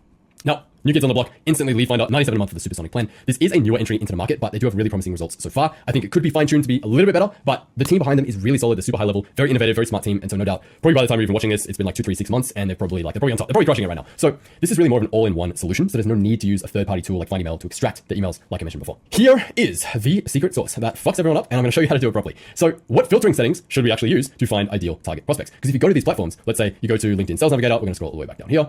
It's like, oh my God, there are so many filtering settings. What am I supposed to type in? What do I use? What do I not use? So I just want to clear up all the confusion right now, give you all the answers, give you all the solutions, tell you what matters, tell you what doesn't. So when it comes to position and management level, we want to go after the decision makers. What is the decision maker? Surprise, surprise. This is going to blow your mind, but basically it's the person who makes the decision. So owner, founder, partner, C-suite executive, CXO. So all that means is like COO, CMO, CFO, and so on. Basically the most senior people we can go after in the company because they essentially have the power to make decisions, right? If you're emailing company and you email some like cashier or whatever the fuck, like some retail staff, it's completely irrelevant. Like they're not going to be able to make any decisions. So that's who we want to go after for that. In terms of location, pretty much all of these tools, by the way, LinkedIn, Apollo, and Instantly are going to have similar filtering settings. So I would recommend you just leave this on tier 1 countries. What are tier 1 countries? Basically, it's a more politically correct version of saying first world countries. So it's essentially the most economically powerful, rich countries in the world, right? So like USA, UK, Canada, Australia, Netherlands, Germany, Singapore, New Zealand, and so on, right? If you want a list, you can literally Google tier 1 countries. It's a thing, it's a real thing, and you'll get a list there. So unless you want a specific country, like maybe you serve the French market, you're fluent in French or whatever, you can target France. But other than that, I would recommend you just leave it to tier 1. Company size, I would recommend you leave this to 1 to 10 because they probably have the highest chance of actually hiring you, right? If you think about it, a business which is bigger than that, imagine a business that has 50, 100, 200,000 employees, right? They're probably going to have a head office, a legit like building in New York or whatever with like a chief marketing department. And it's like they're generally less likely to want to work with freelancers. So if you're looking for a job at the company, cool. But I'm going to guess you got into copywriting because you don't want to work a fucking job like a wage slave for the rest of your life because you want to be free and earn money on your own terms as a freelancer. So probably you want to work as a freelancer. Now, generally company size with 1 to 10 has the most chance of actually working with freelancers. So I would recommend that. Next is industry. This is actually an optional filter. You can use it if you want, don't use it if you don't want. So for example, coaches and consultants, real estate, golf, etc., whatever your industry is, feel free to enter that into the industry field. Here's users in current position, I would recommend you go ideally 3 to 5 years or more, because if they, haven't been around for that long, it's like they're probably just, it's a little bit experimental. And so it's like, maybe you don't want to work with them, right? So ideally 3 to 5 years or more. Now, if you're getting limited search results and you're getting like too few people, you can also include the 1 to 2 years bracket if it's too little. Next is keywords. Now, this is the part that really fucks people up, okay? I would generally advise you don't actually use the keyword search field as the way you have to understand this is particularly as it pertains to LinkedIn, right? So these filtering settings are all here, and then the keywords is up there. Now, what a lot of people do when they try and search LinkedIn Sales Navigator for prospects is, let's say they're going after, Forex trading coaches or something. They'll type in Forex trading, or, they're going after golf coaches or doctors or whatever. They'll type it in the keyword search field. The problem with that is that LinkedIn is going to scan everyone's profile for every post that they've ever made which has those keywords in it. And that is obviously not ideal, right? So let's say you want to work with like Facebook ad agency owners. So literally, if you type in like Facebook ad agency into this keywords field here, it's going to show anyone who's ever made a post in the history of LinkedIn mentioning Facebook ad agency, right? So literally, like, it will come up with people who are completely random prospects who will just say, oh, I'm thinking about hiring a Facebook ad agency. Any recommendations, right? And it's like, that's obviously not what we want as a prospect. So the only time I would actually go ahead and use the keyword search field would be like if you want to hone in on a really particular niche. So for example, let's say you were in the alternate health, experimental health, marijuana, cannabis industry, whatever, right? You want cannabis related companies. Well, then you could add, cannabis or hemp or GHC or marijuana in that keyword section, because chances are anyone who's making posts on that topic is probably heavily involved with that niche. Okay, so that's when I would use it. Now, some other really cool filters that you can experiment with are going to be technologies. This is exclusive to Apollo and Instantly, at least as of right now. These softwares and tools, they move so quickly. By the time you're watching this, it could be completely outdated, and maybe LinkedIn Sales Nav has it as well. I don't know. But if it has it, definitely experiment using the technologies filter. So for example, right, if you were going after like business coaches, well, you might want to include technologies like ClickFunnels, Google AdWords, ActiveCampaign, WordPress, Klaviyo, etc. If you're going after e-com stores, you would definitely type in Klaviyo as like a technology, because that is the primary email marketing service used by e-com stores. It's just better for e-com, right? So you know that if they're already using Klaviyo, it means they're already doing email marketing, right? If they're already using ActiveCampaign, they're already doing email marketing. And this ties into our whole philosophy of we want to help winners win more. We don't want to help losers win, right? If someone's not doing email marketing, it's way too big of a hurdle to try and convince them to start doing it. So we want to pick people who are already using these tools, using these softwares. We can come in and we can say, hey, I can help you squeeze an extra 20, 30K a month out of it, right? That's what we want. So really powerful tool. By the way, if you're wondering how does it know this, it essentially stalks their IP address, and it's honestly pretty basic. Any developer could tell you what tech stack someone is using. It's not that hard. Privacy in 2024 and beyond is a bit of a myth. This is actually just the tip of the iceberg. It gets way scarier, as I'll show you in a second. So the next one is job postings. This again is only on Apollo and Instantly, but obviously it's like if they have job postings, or I think in Apollo it's the filter is called hiring for, then obviously, if you can try typing in copywriter or email marketing manager, or just search for general marketing roles, then it's like, well, if these people are actively searching for a copywriter or an email marketer and so on, then it's like, probably a good idea to send them a cold email, right? And mention that. Next is email quality. This is only an Apollo setting, so if you are using Apollo, just make sure you click always check verified emails only. We don't want to be sending to any emails who are like unsure, maybe they're bounced, maybe they're not real. Okay, that's going to fuck up your email deliverability. We don't want that. Another pretty nifty one is mentioned in the news. This is actually on all 3 of the platforms. So think about it, right? If you go right here and you go mentioned in news, tick that, turn that on. You can leverage that in your personalized first line, right? So you can mention, hey, I just saw that, I saw your latest article on XYZ, or hey, I recently saw that you got a feature in a major news publication. Congrats, that's really awesome. Or you can target companies that have recently received an investment or funding. Cut that out. Make a joke about it. You could say, hey, at least you're newsworthy, right? That means we have potential to go pretty far together. Something like that, right? You can crack a joke about it. The whole point is that you're actually personalizing the email to something that's relevant to them. So it's just going to catch your attention. It's going to show you paying attention, and basically it'll make it look like a personalized email, even if it's not. Now in Apollo, you can dig down even further. This is where I think Apollo really has the edge over LinkedIn Sales Nav and Instantly, is like how targeted you can get with these filtering settings. So in Apollo, for example, you can even target companies who've recently received an investment or like a funding, Series A, Series B. That means obviously they're growing, and if they're growing, it means they're hiring, they're looking to expand, and so on. And it probably means, again, if we take it all the way back to this diagram at the very beginning, it probably means they're in this now buyer category.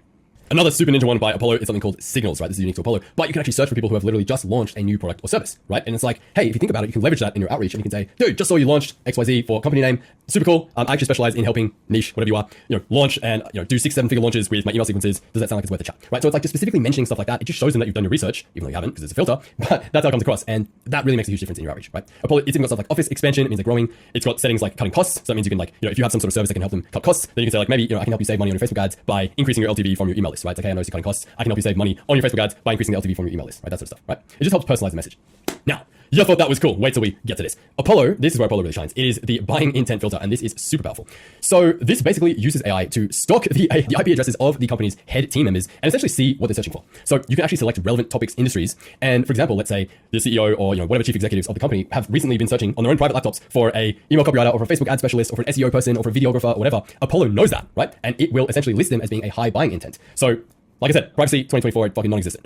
Just in case you know, right? Just in case you thought privacy was a thing. Yeah, hate to break it to you. Your iPhone, this thing that you keep near and dear to your heart, yeah, guess what? It's listening to every conversation you're having at all times. Why do you think if you've ever had a conversation with a friend that all of a sudden you start seeing ads for that particular thing despite never having Googled it? That's how, okay? Apple, yes, on the down low, sells the data to Facebook. Hush, hush. They pretend they don't, but they do, okay? I know people on the inside who've confirmed that to be true, okay? So anyways, that is how they know. Whether that's ethical or not doesn't really fucking matter. We're here to make money. So what you can do is you can actually select relevant topics, industries, just leave it on the default like 1 to 3 months and select medium and high.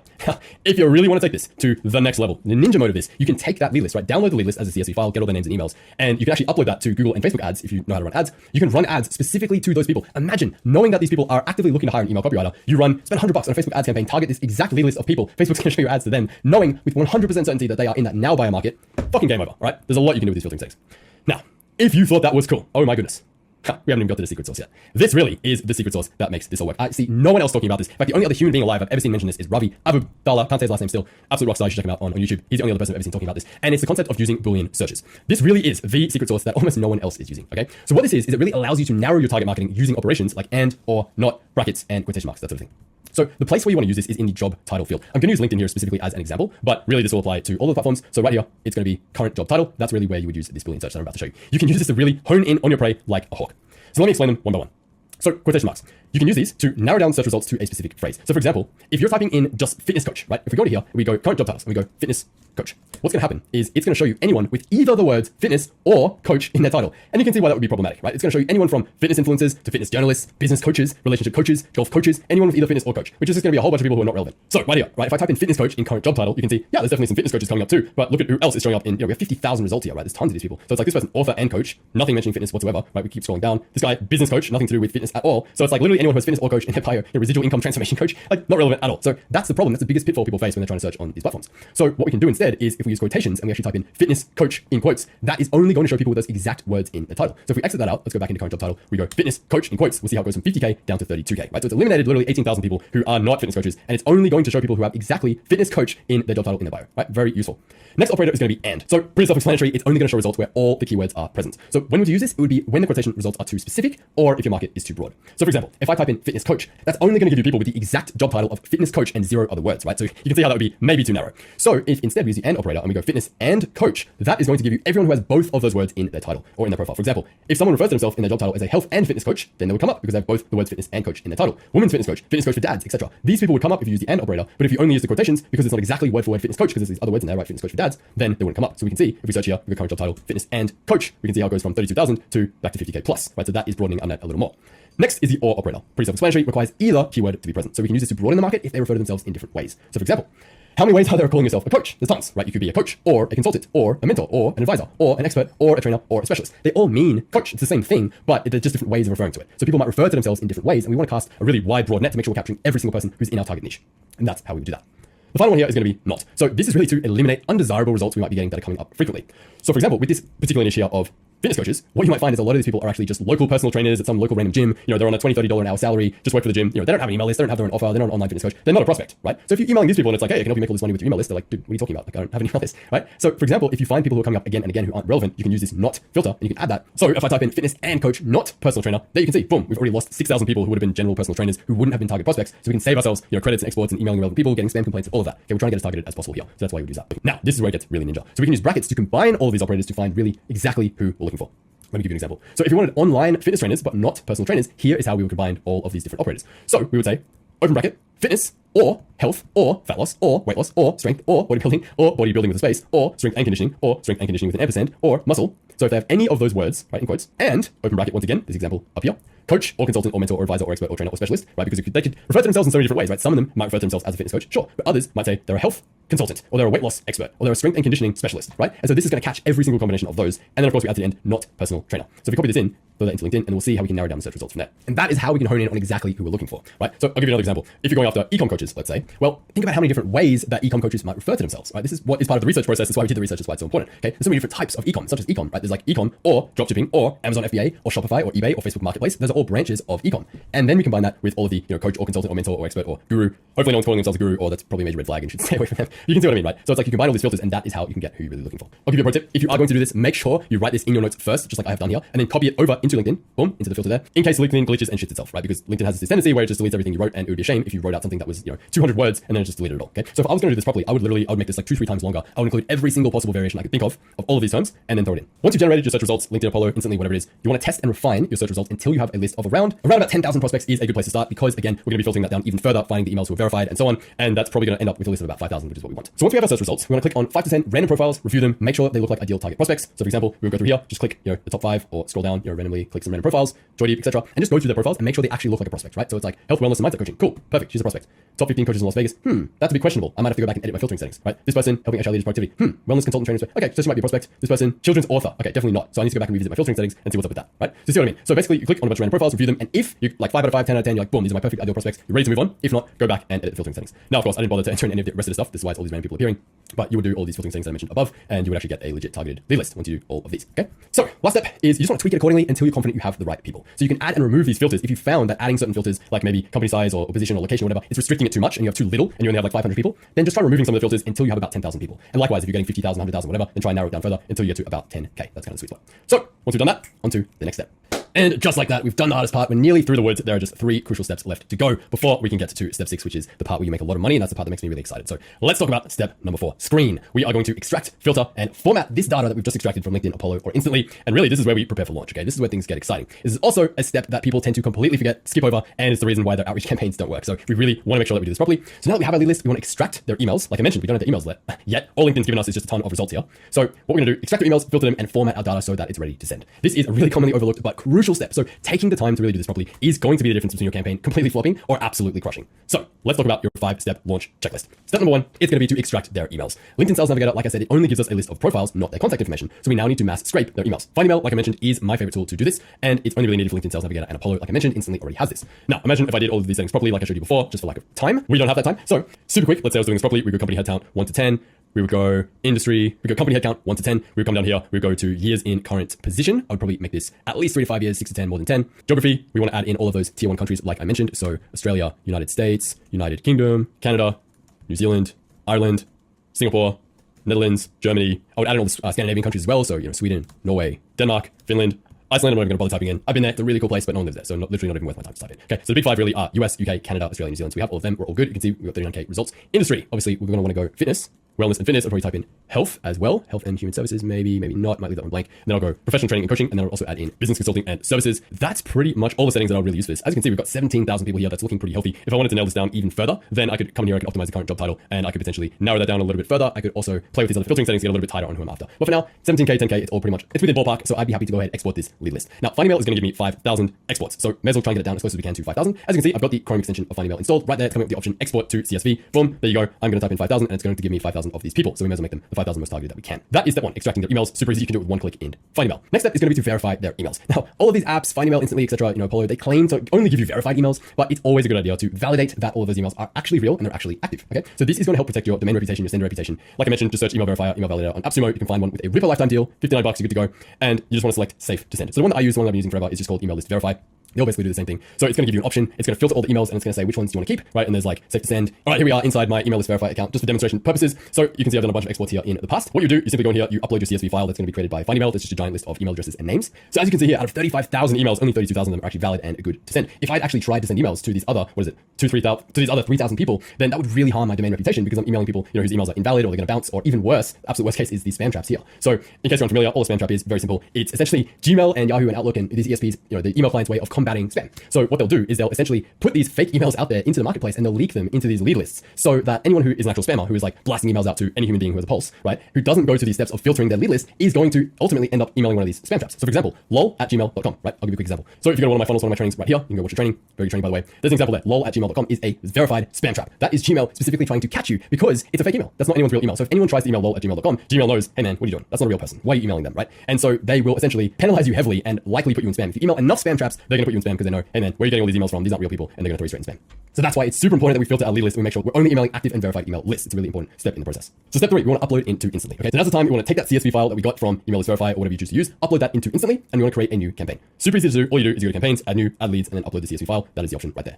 So boom, here I am, and instantly I would go campaigns, add new, my campaign, test, whatever you want to call it, add some leads, boom, upload the CSV file that you just downloaded, and then click to upload. That's all you would do for that. Super easy, super straightforward. Now, moving on, you just want to leave that blank for now. So it's essentially when you do this and when you upload the lead list, let's just go to a demo campaign that I have. This is just a test one. So it's going to be analytics, leads. This is the lead list that you just uploaded. Sequences. This is where we're going to write your emails, which we'll talk about in a second. Schedule, options, and then we're going to send it off. Okay. So super straightforward. Next bit here, really, really key. We want to clean the CSV file. So you have to remember that the raw data that's in each cell, right, in each of those cells of the CSV file, it's going to have first name, last name, email, location, etc., etc. Depends on how sophisticated your software is and how many columns it adds and what you choose to add and so on. But you have to remember that the raw data that is in each of these cells is exactly what is going to appear in your emails. So we need to make sure that it's formatted correctly, right? Because if you're emailing people and you're saying, hey, first name, right, in brackets, then what often happens in like LinkedIn in particular, for example, is, there might be like last names in the first name field. So it might be like Sean Ferris, right? Or it might be like the name's not in title case. So it could be Sean in caps lock or Sean in all lowercase. It could have titles in there like Sean Ferris, CEO, director, Dr. Sean Ferris, emojis in the title. People have all sorts of crazy shit, right? And it's like, imagine you got a cold email and it was like, hey, Sean Ferris, I love what you're doing over at Ferris Enterprises Proprietary Limited. You'd be like, dude, what are you talking about? Like no one would ever say that in real life. It's obvious you just scraped this from some sort of lead list and they're going to ignore the email. They're going to delete it straight away. And it would be such a massive shame if you put all this hard work and effort and energy into doing all of these steps that we've gone over, only to just cripple and destroy your success with something so silly and easily avoidable, like not cleaning up the lead list here. Okay, so it's really, really important. We want to clean up the first name field, the company extensions as well. We want to remove those extensions, LLC. You know, if it's like, hey, Russell Brunson, I love what you're doing over at ClickFunnels LLC. It's like, dude,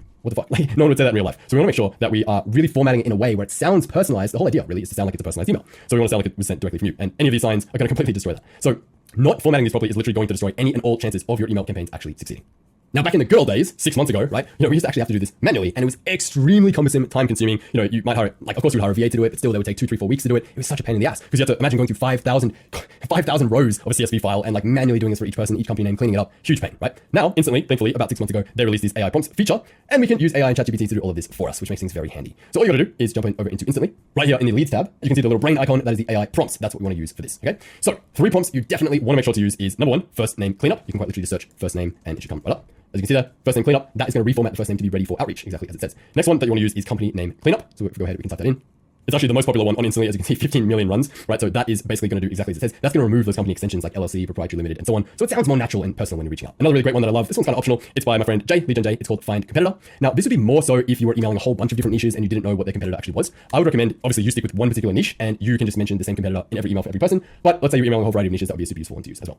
So definitely experiment, try playing around with some of these other AI prompts as well. You can use Instantly's AI ChatGPT integration to add other personalized fields, for example, a personalized first line or icebreaker, right? So you can actually use ChatGPT to write a custom personalized first line for each person. That is actually insanely powerful. Never before has this been possible since the ChatGPT integration. This is absolutely huge because we can take what used to take, you know, hours, days, weeks, and months manually emailing people one at a time and researching them and finding something to talk about, writing a personalized first line. Now we can just have AI do all of that for us. It is so cool, right? You can compliment them on their work, find a pain point. So for example, you can mention in the email, hey, you know, I know what it's like to have these multiple 6-figure months and then have nothing left at the end of the month because your expenses are so high, whatever, right? Short company description, hey man, you know, I know you must be super busy like closing multi-7-figure real estate deals, but I wanted to reach out and let you know about blah, blah, blah, right? Company location. Hey, by the way, just something as simple as mentioning in the PS, like the prompt knows the country that they live in from their IP address. Maybe let's say they live in Chicago and it's like, hey, by the way, like I've always wanted to visit Chicago. Like, how is it? Like, do you have any recommendations? I'm going there next year. What's the best part of town to visit? Is there anything I need to do there, right? So it's just like adding those little layers of personalization is so powerful, right? For example, find popular landmark. You can say like, hey, you know, I'm planning my honeymoon in Paris. You know, I always wanted to visit the Eiffel Tower. Like, you know, does it really live up to the hype, right? And it's literally like the AI would write that knowing that they live in Paris. Like, that's really fucking cool. And it sounds like it's obviously a personalized email, even though it's not. And you can do this for thousands of people at a time. You can even find, you know, you can use restaurant recommendation and you can find like a local restaurant in the city that they live in. And it's like, by the way, have you been to XYZ restaurant? I heard it's really good. You should check it out. So it's just adding all these little tidbits of personalization will make your response rates so much higher because it makes it seem like an actual personalized email. Like you're actually taking the time to reach out. So experiment, have fun with these, try different prompts. You can even go ahead and create your own prompts. So you can see my templates, you can create a prompt, literally type in exactly what you want it to do. I can literally tell it, take the first name field, remove all last names, make sure it's formatted into title case, and remove any other extensions and emojis and so on. So it's ready for outreach, right? And then play around with the prompts, generate the test outputs until you get essentially what you're looking for. So you can even make your own ones as well. Really, really cool. Like this is super powerful stuff. Now, next important step, the 5th step here, this is super important. We want to make sure that we review the outputs for accuracy. Okay, so this kind of goes without saying, but you'd be surprised how many people skip this. So scroll through the lead list, like actually check the outputs from the AI, right? Like look, you know, you have to go through every single column of 5,000 people, but definitely go through like a few dozen of them. Make sure that it actually does what it says it does. Make sure the column is formatted correctly. Like review, you know, a few dozen of the AI generated first lines and the copy. Like some of these AI, you know, first lines are definitely hit or miss. So kind of make sure that they're correct. Make sure they make sense. Make sure they read well. Like is it something that a human being would actually say in an email to another human? If it's not, then either try a different prompt or just honestly, if you can't get it to work, scrap the column entirely and like don't even go with the personalized first line. Just write a generic personalized first line that sounds personal. So for example, like a generic first line that would sound personalized would be something along the lines of like, hey name, super impressed by what you built with company name, been following you for a while. I can see you actually genuinely give a shit about your customers and your client results. And in an industry full of sharks, that's honestly like super refreshing to see. So wanted to give you props for that. Something like that, right? That's like a generic first line you could write to 5,000 people, but something that feels really valuable, like really personalized as a compliment. So you can do that if the AI outreach prompts fail, right? Now, I promise you, the extra time that you spend on this step is going to pay off in dividends. The higher quality your lead list, that CSV file, is directly going to dictate the results that you get from this whole system. So a couple notes here before we end this section is note number 1, in order to actually use these AI prompts, you're going to see that if you attempt to use them, it's going to say you're going to need to use an API. You're going to need to have an API account. So I would recommend go to openai.com. The way this works is you basically need to sign up for a pack of credits. So you need to buy credits to use the ChatGPT 4 API. So if we go down here to pricing, as you can see, it's actually not that expensive. It's only $60 and you get 1 million tokens. What does 1 million tokens get you? As you can see there, it's about 1,000 tokens per 750 words. So 1 million tokens gets you 750,000 words, which is more than we need, right? So if we think about, let's say we have 5,000 leads, 750,000 words divided by 5,000, that gets you 150 words per prospect. That should be more than enough, right? Now, as you'll see here, if we go down from ChatGPT 4 to ChatGPT 3.5, you know, it's $1.50 instead of $60 for 1 million tokens. But honestly, ChatGPT 4 is that much better, especially when it comes to writing these kind of like first lines and stuff. It absolutely blows ChatGPT 3.5 out of the water. So I would recommend spending the extra and just getting it right. Because at the end of the day, like that personalized first line could really be the make or break thing that lands you a 2K, 3K, 4K month client, right? So for the sake of an extra, you know, $59, absolutely recommend, you know, that you don't just like burn your leads by writing shitty first lines. By the time you're watching this, who knows? We might have fucking ChatGPT 9 and it just shits on everything. So this is all relevant, you know, up to date as of like, you know, May 2024. But these technologies move very quickly. So I would just recommend and advise that you use the latest one. Now, quick note number 2, if you are stuck on any part of this entire setup process, whether that's connecting domains, setting up a campaign, importing leads, Instantly literally has a full free step-by-step setup guide in their Instantly Accelerator mini course. How do you access that? Right down here, Instantly Accelerator. They have a full course on they walk you through absolutely everything that you need to know. So if you're stuck on anything, highly recommend go through this course and then that'll clear everything up for you. Now, with that said and done, we're on to the final piece of the puzzle. That is going to be writing your actual 5 email outreach sequence. So let's talk about that. Having the best lead list in the world means absolutely nothing if we're not able to actually get these people to stop and pay attention to you. Shocking, I know. We call this process, drumroll please, email copywriting. Now, luckily, because you are, in fact, an email copywriter, this is your area of expertise, so you shouldn't need any help from me in this department. That's it. That's done. There's the end of the training. Okay. Maybe I have a few more tricks up my sleeve. Listen here, chump. Cold emails differ quite greatly from sending email broadcasts to a list in one very, very big way. That is going to be the person doesn't know you, they don't like you, and they don't trust you. The complete opposite to what you're used to when you're writing your email copy, to a list you actually opted in. These guys are literally as cold as ice. Okay, so that is a major difference when it comes to email copywriting versus sending cold emails. So because of this, we need to first establish a relationship of rapport. And when I say rapport, people think about like, oh, your favorite color is blue? My favorite color is blue as well. Wow, we should be friends. You breathe oxygen? I breathe oxygen too. We should be friends. That's not what rapport is. All rapport means is a relationship of responsiveness. Meaning, I ask, you answer. I say something, I email you, you email me back. That's all it means to be in rapport, right? We're not trying to get married on the first date here, okay? This is not married at first sight. I don't know if that's a show in your country, it's a show in Australia, it's fucking stupid. But anyways, whatever. We're not trying to get married on the first date. The goal of a cold email is not to make the sale, okay? I would even argue the goal of a cold email is not even to book a call, okay? The goal of a cold email is to elicit a positive response that creates a sales opportunity. That is the key distinction. So with that said, I want to go over 7 key pillars of a winning cold email. Pillar number 1, it is short and simple. You guys have to remember, okay, your prospects are busy. They are high-level business owners. They're extremely busy. They get dozens, probably hundreds of cold emails a day. You have literally 3 to 5 seconds maximum to get their attention before they stop reading forever and like literally forget you even exist, okay? So skip the pleasantries, skip the waffle, just get straight to the point. Every word, every sentence in the email needs to have a purpose or it shouldn't be there. Next, relevant to your target prospect. So really keep this in mind. Like, who are you targeting? What niche are they in? What is the size of their company? Like, are they a multi-million-dollar corporation? Are they a one-man show, a solopreneur? Or are they somewhere in between, right? What is their position in the company? Are they the CEO? Or are they maybe the chief marketing officer or the chief operations officer, the sales director? Those people are going to have different pain points, goals, and bottlenecks, right? Like a 6-figure coach who's just like him and one VA is obviously going to have very different pain points than a $500 million CEO with 500 employees, right? So startup versus corporation. Next is proof. Proof is your god in copy. If you know anything about copy, you know how important proof is. Now, when I say proof, like a lot of people think that this has to mean you have these kick-ass, crazy testimonials, case studies, and results like me with CMB, right? The truth is, proof does not necessarily need to mean like concrete, tangible results and testimonials. Proof is literally anything that increases deliverability. Anything that increases believability is proof. So this means client results, case studies, testimonials, even studies, right? You could show them, studies and articles, right? There are tons of studies and articles out there that talk about how email is the most profitable marketing channel that exists as like a 42x to 1 ROI or whatever. So mentioning those things, anything that supports your claim, right? Links to your website, your socials, your samples, it shows you're a real human being, shows you're like actually a professional, right? So that increases believability. It's proof. And having a strong offer and a strong guarantee is in itself a form of proof because it self-communicates that obviously you're pretty confident in your ability or you wouldn't be offering that, right? You can even use implied social proof. So for example, just phrasing things like, typically my clients see a 20% increase in revenue within the first 30 days, something like that. What does it imply? You're in demand, you have a lot of clients, right? Or, hey, I know your competitor is doing XYZ. I know your top 3 competitors, name, and name, are all doing this strategy. I think you should do it as well, and it'll absolutely crush. What does that imply? You have industry insider knowledge. You have like this insider scoop on their competitors. That's a form of proof. Even when you're trying to book the call, it's like, hey, I'd love to jump on a chat. I'm busy tomorrow, but I've got 20 minutes free on Thursday. Does that work for you? 9 a.m. AST, right? Boom. What does that imply? You're in demand. You're a busy person. Again, that's a form of proof because if you're busy, probably means you're in demand, probably means you have clients. Now, the number 1 form of proof by far is always demonstration. Okay, this means your email copy. This means if you're offering email copywriting as a service, your email copy in the email is going to be pretty fucking important. Okay, it's your email copy, dumbass. You'd be so surprised. I get so many emails and it's like, hi, I am an email copywriter. Do you need any email marketing services? I can write high converting, personality driven emails and I always deliver on time. And it's like, dude, I'm literally reading your email right now and it's drier than a camel's asshole in a sandstorm. So it's like, demonstrate your writing ability. Stop telling them how good of a writer you are. Show them with your writing. That is the ultimate form of proof, is your actual emails that you send them, right? It's so obvious, but so many people just like, forget this for some reason. So wherever possible, you want to make your case studies, testimonials relevant to your target prospects, their pain points and desires. So if you ideally have, any sort of case studies, results, testimonials from people within the same niche, then definitely use those. If you don't, let's say you work with like a Forex trading coach and then now, your niche is like pet store owners or something. Something is always better than nothing. So you can definitely mention the other person. Just don't mention the niche. Just say, one of my other clients got a, 33% increase in open rates in sales or something like that.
better than nothing. So you can definitely mention the other person. Just don't mention the niche. Just say, one of my other clients got a 33% increase in open rates in sales or something like that.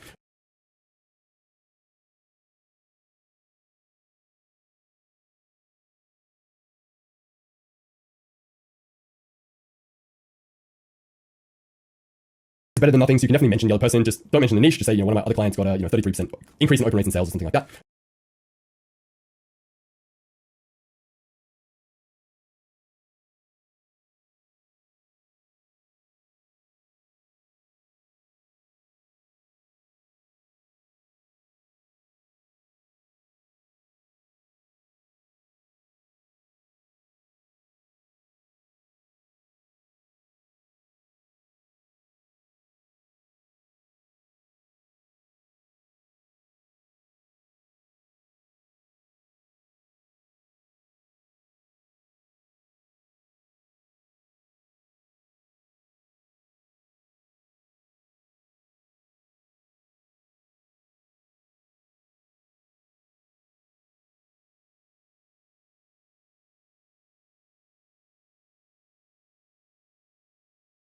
My other clients got a 33% increase in open rates in sales or something like that. But of course, the more relevant, the more similar they are to your target prospect, the better it's going to work. Last bit here is you can always borrow credibility if you need to, but never lie. So what that means, like for example, for you guys who are in CMB, obviously you have been coached and mentored by myself, by Sam and Tyler, people who have written for Grant Cardone, Ty Lopez, V-Shred, BioTrust, major 9-figure companies.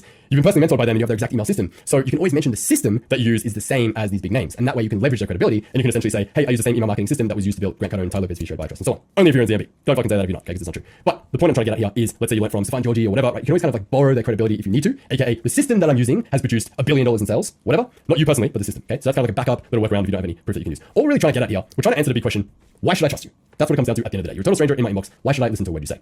That's what we're trying to answer with this proof element here. Next bit here, key component of a cold email is going to be personalized. I always like to view this through the lens of we're talking human to human, not business to business. Right? There's always stuff like, are you in the B2B market or the B2C market, business to consumer, business to business. At the end of the day, none of that shit fucking matters. It's human to human. You're a human, they're a human on the other end of the email. You're not talking to a corporation. It doesn't matter if they're $1 billion, $100 billion business. There is one human being reading that email. They have emotions, they have feelings. That is who we're talking to. We're not talking to a corporation. Okay? So the prospect should feel like this email was literally sent to only them, no one else. It wasn't mass sent to 4,000 people, even if it was. Okay? It should be friendly, it should be casual, it should feel like an email from a friend. Okay? So it means like no link, like a bunch of links and footers and all this stuff. The more personalized the email, the higher your response rate is going to be. Okay? But the trade-off is that it will be harder to scale. So that's why we talked about the last module. We went over personalized outreach, and if there's anyone who you're dying to write for, then definitely go with the personalized approach. But the more you can use these personalized prompts and so on, the more responses you're going to get. That's where these custom AI fields and prompts personalization come in clutch. Next, bikinis, not barbells. What does this mean? What I'm trying to get at here is, I used to have a friend, a fitness coach. He was pretty successful. He was stuck at around 40K a month or something like that. And the lesson here is, he would sell his program and he would talk all about like, hey, you're going to do the most grueling workouts and you're going to track your macros and you're going to fucking do an hour of cardio a day and kettlebell training and this and that, because he loves fitness and that's his jam and he gets excited about that. But I'm like, dude, the people who you're coaching don't want to do that stuff. They just want the outcome. They don't want to do all the work. They don't want to lift weights. They don't want to track their macros. They just want to look jacked. They want to look good naked, right? So we want to sell the outcome, not the vehicle. Massive distinction. You have to understand, right? Businesses don't want Facebook ads. Okay? They want more qualified leads and front end sales so they can scale. That's what you're really selling with Facebook ads. Businesses don't want email marketing. Okay? They want a system to nurture leads and increase customer LTV so they can recruit ad spend and profit. That's like the benefit of email marketing. That's what you're really selling, right? Businesses don't want an appointment setter or a closer or a lead gen expert. They want a full calendar full of qualified sales calls. Okay? So we want to sell the outcome, not vehicle. Super important.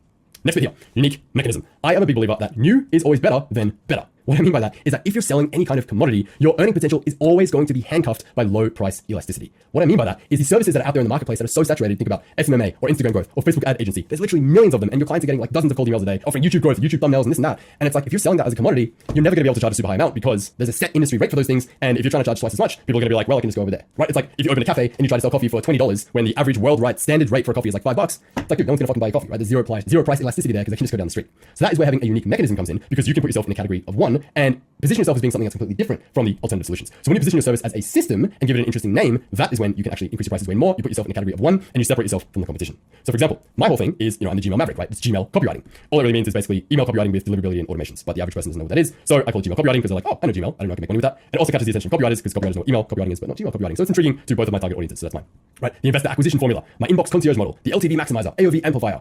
These are just basically shit that I made off the top of my head. These are a couple of my clients' ones. So again, like don't copy these, don't steal these. I'm just giving you examples. You can definitely workshops and name ideas with ChatGPT as well, and just brainstorm a bunch of ideas. The whole point here is that like creating a unique mechanism is going to separate you from the competition. It's going to put you in a category of one. So if you think about like these three different offers, which one's more appealing, right? Bronze, it's like, yeah, hey, I'll book you more qualified calls. Cool, whatever. There's 100 people in my inbox in the last 24 minutes that have said that. Silver would be like, I'll book you 12 qualified calls every month, guaranteed, or you don't pay. That's a little juicier. However, guys, 2024, 2025, kind of everyone's doing that. We need to step it up a little bit, right? Everyone's read Alex Hormozi's book. Everyone's sort of making these crazy offers. So we got to take it a step further.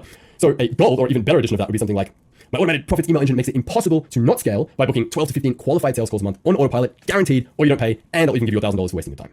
right? So you see how we combine the unique mechanism, we combine the bold offer and the guarantee all into one, and now that becomes, that's pretty sexy. I want to know more about that. See what I mean? That's how you catch people's attention. And the very last thing, we already talked about it, but it's worth repeating, and that is going to be your Mafia offer. This is by far the #1 needle mover. Any cold email outreach campaign, the offer itself is going to be the most important thing. There are really 3 ways that you can go about crafting a no-brainer, risk-free offer. So #1, simply having a very strong guarantee, right? For example, hey, if I don't get you X result, then you don't pay a cent, and I'll even book you in a 2-night, all expenses paid, stay at the Hilton, or whatever, right? So strong guarantee. Second way we can go about this is a free trial, right? Because that's risk-free. It's like, hey, let me come in 7 days, I'll write your emails for free. If you don't love the results, totally cool, we'll part ways as friends. You don't need to pay a cent. I just want to basically prove to myself, I want to prove to you first that I know what I'm doing before you pay me a cent, right? So that's a pretty risk-free offer as well. The third way that you can go about crafting a Mafia offer is going to be a performance-based deal. So I generally don't recommend that you do this with copywriting, but that can be really good. That can be a really strong offer as well, where it's like, hey, just pay me 10% of every sale you make. That way, obviously, it's very risk-free because it's like, if you don't make them sales, then I pay, right? So that's 3 ways you can craft a Mafia offer. There is Dan, the goat of marketing right there, Dan Kennedy, famous for saying, he would have clients who would come to him and they would say like, oh man, my checkout page isn't converting. Is it because the checkout button is green instead of blue? And he would look at it and he'd be like, dude, it's the offer, stupid. AKA, no one wants what you're selling. So at the end of the day, the most important thing, sell shit that people want and your life's gonna be much easier. Now, if you're wondering, how do I know, is my offer good, is it not? Here is the ultimate litmus test you can use to see essentially if your offer is gonna cut through the noise or if it's just gonna drown in the sea of mediocrity. Really, it's quite simple. You just wanna put yourself in your prospect's shoes and ask yourself, hey, if I were a multi-million-dollar CEO, would I reply to this? That is it. Yes or no, right? The reason I'm able, me personally, to consistently produce winning cold email campaigns like clockwork, right? As you can see up here, all these testimonials, results, etc. that I went over at the very beginning of this training, where I talked about, Jay, and he was like, dude, how are you able to like write these emails in a way that like I can't believe, like how do you always think of the best things to say? It amazes me, like you're a wizard. It's because I am the target prospect. Like I am a multi-million-dollar CEO, so like I'm just writing to myself basically. So I'm using myself as a litmus test. Now, given you're watching this, I'm going to assume you're probably not, but that's totally fine. You can just imagine, pretend that you are, and just think, like, would I reply to this email if I was like a super busy, super high-level CEO who got 100, 200, 500 cold emails a day? Would this get my attention? That is why the research phase is so crucial, okay? Because we want to hit on the specific pain points, desires, wants, and benefits. Always, always, always remember. WM radio, okay? It's like one of the oldest things in marketing. All this simply means is what's in it for me. Human beings are selfish creatures, okay? So you always want to make your email about them, not about you. Hate to break it to you. No one cares about you. No one cares about your life story, about your experiences, about this and that. They just want to know what's in it for them, how can you help them, and communicate to them in the shortest amount of time possible. So a good ratio to aim for is you should at least talk about the prospect at least twice as much as you talk about yourself in the email. That's a good ratio to go by. Now, here's an alarming statistic that might surprise you. This absolutely shocked me when I heard this, but there are literally 347 billion with a B, emails sent every single day around the globe. The average person receives 120 emails a day. Now imagine you're a high-level CEO and you're actively getting targeted with cold emails. How much higher that number would be? In the hundreds, if not thousands of emails a day. How are you going to stand out? The average open rate is about 20%, meaning 80% of 340 billion. I don't want to even do the maths, right? We'll just say tens of billions, if not hundreds of billions of emails a day literally are going to the graveyard to die. This is a live image right there of the graveyard of the billions of cold emails a day that go there to sit there and do nothing but die. Okay? So let's make sure that your emails are not one of them. What I want to go over right now, as we're nearing the end, is 7 cold email killers that will completely destroy your results with your outreach campaigns. The first one is going to be excessive waffle, right?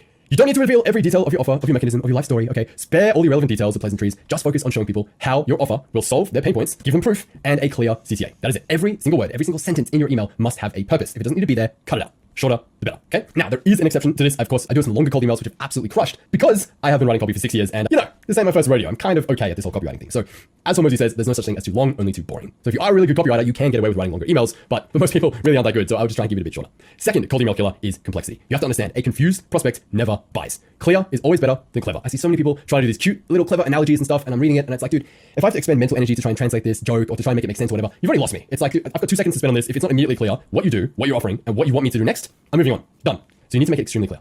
Next is links and footers. So this is just more of a deliverability thing. We have to understand that like links and images will really hurt your deliverability. It will increase the likelihood of your emails bouncing or even actually going to spam. So if you are going to use images, I definitely recommend that you embed them into the email instead of inserting them like as an attachment or whatever. There's a free tool. It's not free, but it's like very, very cheap. I think you can do like tens of thousands or thousands of images for like $4 or something. So that's what I'd recommend you use to embed emails and gifts and that sort of thing in the email. So you can send over samples, website links. Links do have a time and place, but I wouldn't do it in your first email. I would save those for the follow-up emails. Your first email ideally should have no links in it at all. Now, this also includes an unsubscribe link. I would not recommend that you actually include an unsubscribe link. We'll talk about that more in a second. So instead, what you want to do instead of sending over people links is your focus on your cold emails should really be about getting a reply. Okay, so this not only improves deliverability because it's a positive signal to Gmail and etc. That this person is interested in hearing from you. The more replies you get, it's great for your domain reputation. But it also gives you time to go and write or film the thing that you promised. So if you're like, hey, I just filmed you a 3-minute Loom video on how to get out of the promotions tab, would you like me to send it over? Wait for them. Don't send it over, right? Wait for them to say yes. Then you actually have time to go and film the video and send it over. So it improves your deliverability and also allows you to do that. So that way you can do it automated rather than personalized. Remember, we want the email to look personal, like it was sent from your phone. That's kind of like the whole idea, right? So the whole like sent from my iPhone idea. So if it's full of like links and footers and you have this big signature, people are going to look at it and like, oh, man, this just looks like a marketing email, right? And it just gets lumped in the promotions category and then just move on. So we want to avoid that. And we talked in the last video about how you can actually use the exact phrase sent from my iPhone at the bottom of an email if it's short, and that works really well for some people. Next cold email killer is not pre-baking your cookies. What the hell do I mean by this? What's Sean talking about now? So I want you to imagine right now 2 different scenarios. Imagine I invited you to my house, right? I'm like, hey, what's up? Come chill at the pad, level 72 of Meriton Ocean Surface Paradise, beautiful oceanfront penthouse overlooking the entire southern hemisphere. We'll come chill, come have a drink. And then you walk in the door and I'm like, hey, what's up? Take your shoes off, make yourself comfortable. Would you like some water? Like, would you like me to bake you some cookies? You'd be like, no, what the fuck? Like, of course I don't expect you to bake me cookies. You know what I mean? Like, please do not go out of your way to bake me cookies, right? Versus, imagine if I, same scenario, invited you over, You walk in the door, and I'm like, yo, what's up? So nice to see you. Hey, I knew you were coming over, so I actually went ahead and like I baked you some cookies, and I hand you the tray of cookies. I'm like, would you like one? You're like, oh, well, dude, it would be almost rude. It would be, you would feel almost like an asshole to say no. It's like, oh my god, this guy's gone to the effort of like baking me cookies. I have to like take one at least out of just out of like pure human decency. You know what I mean? So here's what I'm getting at. So like what a lot of people do is they'll say like, hey, would you like me to write you some samples, or would you like me to send, would you like me to make you a Loom video explaining it? And it's like, no. You have to understand how reciprocity works, right? We want to use reciprocity in our favor, not against us, right? So it's like, if you're like, hey, would you like me to write you some samples? You might think that's an irresistible no-brainer offer. I'm offering them free samples. But at the end of the day, it's like, no, the prospect in their mind, they're like, no, if this person goes to these lengths and these efforts to write these emails, I'm going to feel indebted towards them. I'm going to feel like in some way I owe them a favor, I owe them a return. I feel kind of sleazy, like they're going to write me these samples. I feel like I owe them something. And people would rather just avoid that scenario completely. And so it's much easier to say no, right? So that's why when you're offering, hey, would you like me to send you some samples? It's why most people actually say no, okay? Because we don't want to feel indebted towards other people. It's hardwired into us. So we want to use that reciprocity in our favor, not against us. And the way that we do that is always framing it as if we've already done the thing. So it's like, hey, I don't normally do this, but I had a spare minute between client projects, and I love what you're about, so I went ahead and actually I wrote you 3 free samples that you're free to use. Is it cool if I send you the link on here? Now it's like, now they read it and they're like, oh fuck, wow, this guy, okay, oh, he actually went to the effort of writing these samples, like it's already done, it's in the past. It's like, okay, sure, yeah, send me what you wrote. And then, of course, you go and actually write them and send them over, right? That's the whole idea. That's the whole mentality. It might seem like a small detail, but it's a huge difference, right? There you go. There's a picture from 2079. That's actually me in the future with the plate of cookies, as you can tell, because I'm extremely handsome and charismatic and humble. Cold email killer number 5, and that is not using spin tags. What is spin tags? Let me explain. When you send the exact same email to thousands of people, that's likely going to eventually end you in spam, right? Now, if you think about it, if you're copy pasting and sending basically the same email to 5,000 people, that is spamming people. Like that is literally the definition of spam, is sending the same thing to thousands of people, right? So to combat this, we can use a little trick in our sending software, which is called spin tags. Now, spin tags is kind of like a spin on words, play on words. It stands for spinning syntax. So what this allows us to do is actually add variation to each email while maintaining the original meaning of your message. So I'll give you an example. So the way this would look in instantly, in every sending software, if you use Lemlist or whatever, the character is going to be a little bit different or whatever. But the general format is we're going to type in something like random and then 3, 4, 5, 10, whatever amount of different results that you want it to choose. It's simply going to select one of these at random for each person and then send that. So it's going to be random, hey, hi, what's up, first name. So it's just going to pick either one of these 3 at random. Now these all have the same meaning, but it's going to add variation to your email, right? And I'll show you why this is important in a second. So it's like my random, friend, girlfriend, mom says her husky absolutely loves her new product name, right, from the CSV file. But when I went to search it, I couldn't find you on Google. I'm reaching out because recently I actually helped insert competitor rank number 1 for insert specific Google search term, which drove specific result in specific time frame. And from the quick bit of research that I've done on insert company name from CSV file, I'm confident we can do the same for you. In fact, I've just put together a quick one-pager with some ideas that will immediately help you rank higher on Google. Random, cool if I swing it. Cool if I swing you a link on here. Mind if I send it over? Just say the word and I'll shoot it right over. So these 3 call to actions all have exactly the same meaning. You're asking for the same thing, but it's just phrased in a different way, right? And again, random, cheers, best, thanks. Again, all meaning the same thing for signing off an email. P.S. Don't tell competitor name I said this, but your product name is way random, cooler, sexier, more creative than theirs. Would love to help you hit that number 1 rank where you belong. Winky face, right? So what have we actually done here? Like, what's the point? Well, if you think about it, we now have 3 times 3 times 3 times 3 times 3. If you think about random, there's number 1, 3 variations, random, 3 variations again. Down here, 3 variations again, 3 variations, and 3 variations. So there's 5 times 3, 343 variations of the exact same email. These all mean the exact same thing, but they're just phrased in different ways. And that is on top of all of these other customizations like their first name, product name, competitor name, and so on. Right? So basically what this is doing is this is going to make sure that every single email that we send out is going to be completely unique to the person, and that is just going to help us avoid the spam filter. Because again, if we're sending the same email, thousands of times, Gmail's going to go, hey man, you're a spammer, throw you in spam. So that's a little workaround to get around spam. Definitely want to make sure you're using spin tags. Number 6, we're nearly there. This is low volume. You would be absolutely amazed. All right? I've been doing this every day for the last 6 years, and this is probably one of the biggest killers. People come to me and they say, hey man, I used to swipe emails and they didn't work. And I go, oh yeah, all right, fine. How many emails did you send? I'm like, oh yeah, I sent like 12 emails. It's like, guys, you have to realize, come on, cold outreach is a numbers game. We literally covered the diagram at the start. Like only 3% of the entire market is even looking to buy at the moment right now, right? Now, a quick story from Alex Hormozi, which I think demonstrates this perfectly. He had a mentor at some stage in his life, right? And he tells the story of how his mentor recommended that he send flyers. He was like, oh bro, you should put out flyers on people's windscreens and in the post boxes. Flyers work super well. And Alex goes, okay, I'll try flyers. And so he printed and posted 300 flyers, and he's like, dude, I only got 1 callback. Like, what the hell? Like, this didn't work. Like, you told me flyers worked. And the mentor turns to him and he says, well, how many flyers did you put out? And Alex says, 300. And the mentor just laughs and he goes, dude, we literally test with 5,000 before we even decide if it's worth pursuing or not. And then we send 5,000 a day after that. Like, we send 150,000 flyers a month. You only sent 300. And Alex was like, huh. So his big takeaway from that is like, maybe I am doing the right thing, I'm just not doing enough of it. And I never want to let not doing enough be the reason that I don't succeed at something, right? So you have to understand, again, this all comes down to numbers. Like your average reply rate is going to be somewhere between 1 and 10%. Your average meeting booked rate is going to be about 0.5%. Your average show up rate on your sales calls is going to be probably like 70%. Your average close rate on the phone, depending on your ability, is probably like 20 to 30%. If you're in CMB, it's probably like 40, 50% or higher, right? Because we have insane scripts that are proven. On average, people need at least like 8 touch points before they buy. You have to remember that. Like, why do you think Coca-Cola, McDonald's continue to advertise? Every fucking human being on earth knows that Coca-Cola and McDonald's exist. Like, why do they even bother running ads and putting up billboards? It's because people need on average at least 8 touch points before they decide to buy something. So the more you see McDonald's, Coke, it's in your brain, it's in your subconscious, you make a subconscious decision to buy. Okay. So this is why follow-up is so key. So my recommendation is if you have sent 2,500 email sequences, then and only then, if you have still not closed a client, then you can revisit your offer and your lead list and your targeting, your copy, and so on. Okay. I see so many people and they're like, oh, this doesn't work. I sent 100 cold emails. Your system doesn't work. It's like, dude, you've barely even scratched the surface, right? So I think people drastically underestimate how much volume is needed. And the whole point of this is it's fully automated. You don't need to do this personally. We're not sending 2,500 emails one at a time, right? This is mass scraping, mass sending, and there's really no excuse why you can't send thousands and thousands of emails. Remember, ultimately, the money is in the follow-up. 8 touch points, like we mentioned. Most of your sales, most of your replies, your calls booked, they're not going to come from the first email. People have just heard of you, just like entered their inbox as a stranger. Most, if not all, of your calls booked and follow-ups and sales are always going to come from the follow-up sequence. It is that important, okay? So make sure we're following up. Now, having said that, the other extreme of that is when people do follow-ups is that typically the way that they go about it is really flogging a dead horse, okay? As the saying goes, if you're trying to get a horse to ride faster, if it's already dead, you're flogging a fucking dead horse, it's not going to go any faster, it's already dead, right? So here's the truth. If your prospect doesn't reply to your email, which is 99% of the time, okay, it means one of 3 things. Either they haven't read your email, which is fairly likely. Average open rate on cold email is actually around like 50 to 70% if you're doing it right, if you have good subject lines. But there's a chance that they haven't even seen your email, right? Second reason is they did open your email. They meant to reply, it seemed pretty intriguing, but they got distracted, right? We live in a fucking super ADD world. It's like they got another email and it's like, oh my God, one of their employees is underperforming, or their ad cost just doubled, or their dog starts barking, or there's a knock on the door. There's a million and one things. They get a phone call, whatever. Now, all of a sudden, boom, your email's gone, they're distracted. They meant to reply, but they got busy, right? Or option 3 is they did read your email, but your offer, frankly, was just not compelling enough to elicit a reply. You have to understand, if that is the case, no response is a response, okay? Them choosing to not respond, to not reply, is literally a reply. It is them saying, no, this didn't interest me enough to actually bother replying to, okay? So rather than flogging a dead horse, oh my God, how many email sequences have I reviewed where people, their entire follow-up sequence is just like, hey, Sean, just seeing if you got my last email. Sean, question mark, you there? Question mark, hey, just circling back. It's like, dude, I saw your email, I read it, and frankly, it just didn't appeal to me enough to bother replying. So rather than just flogging the same angle again and again, like try something else. You know what I mean? Like the most successful marketers in the world, right? You see these guys, 8 figures, 9 figures, billionaires, and so on. The reason these guys are so big and they do so well is because they literally test 100 times more stuff than everyone else. That is the ultimate secret. Let me save you $60,000 right now. Do you know how many $60,000 masterminds I've signed up for? Really high ticket coaching programs, and I'm expecting to learn like the ultimate secret to success and how to make $10 million a year and so on. Guess what? All of them say they're all like, yeah, we just test more stuff than everyone else. That's why we're so big. So just test more stuff. That's it. That's the big secret.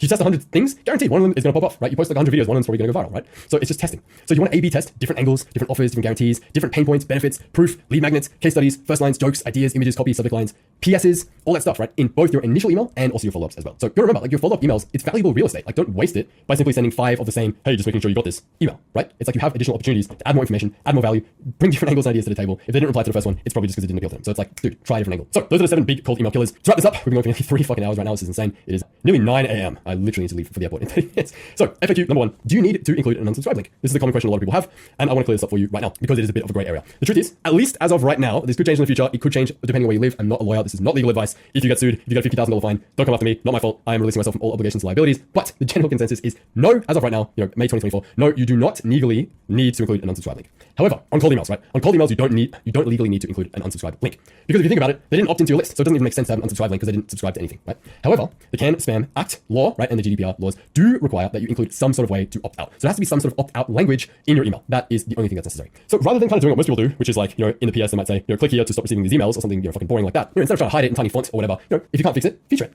So have fun with it, get creative, right? So in your PS, you could say like, hey, if you hate the idea of making extra 10 to 30K a month from your list with 0 effort or ad spend from your part, feel free to tell me to beat it and you'll never hear from me again. Or, hey, PS, if you want to ruin my day, reply with the word stop and I'll instantly vanish into a frozen abyss, never to be seen again, right? Or, hey, reply with the word stop, and I'll immediately stop sending emails. I do have to warn you though, for some reason, unbeknownst to me, every time someone replies with the word stop, there's a giant foam hand which reaches out of the screen and slaps me across the face, and my right cheek is getting really sore. So if you could please spare my right cheek, I'd really appreciate it. Right? Come up with whatever nonsense you want. But the point is, have fun, get creative with it.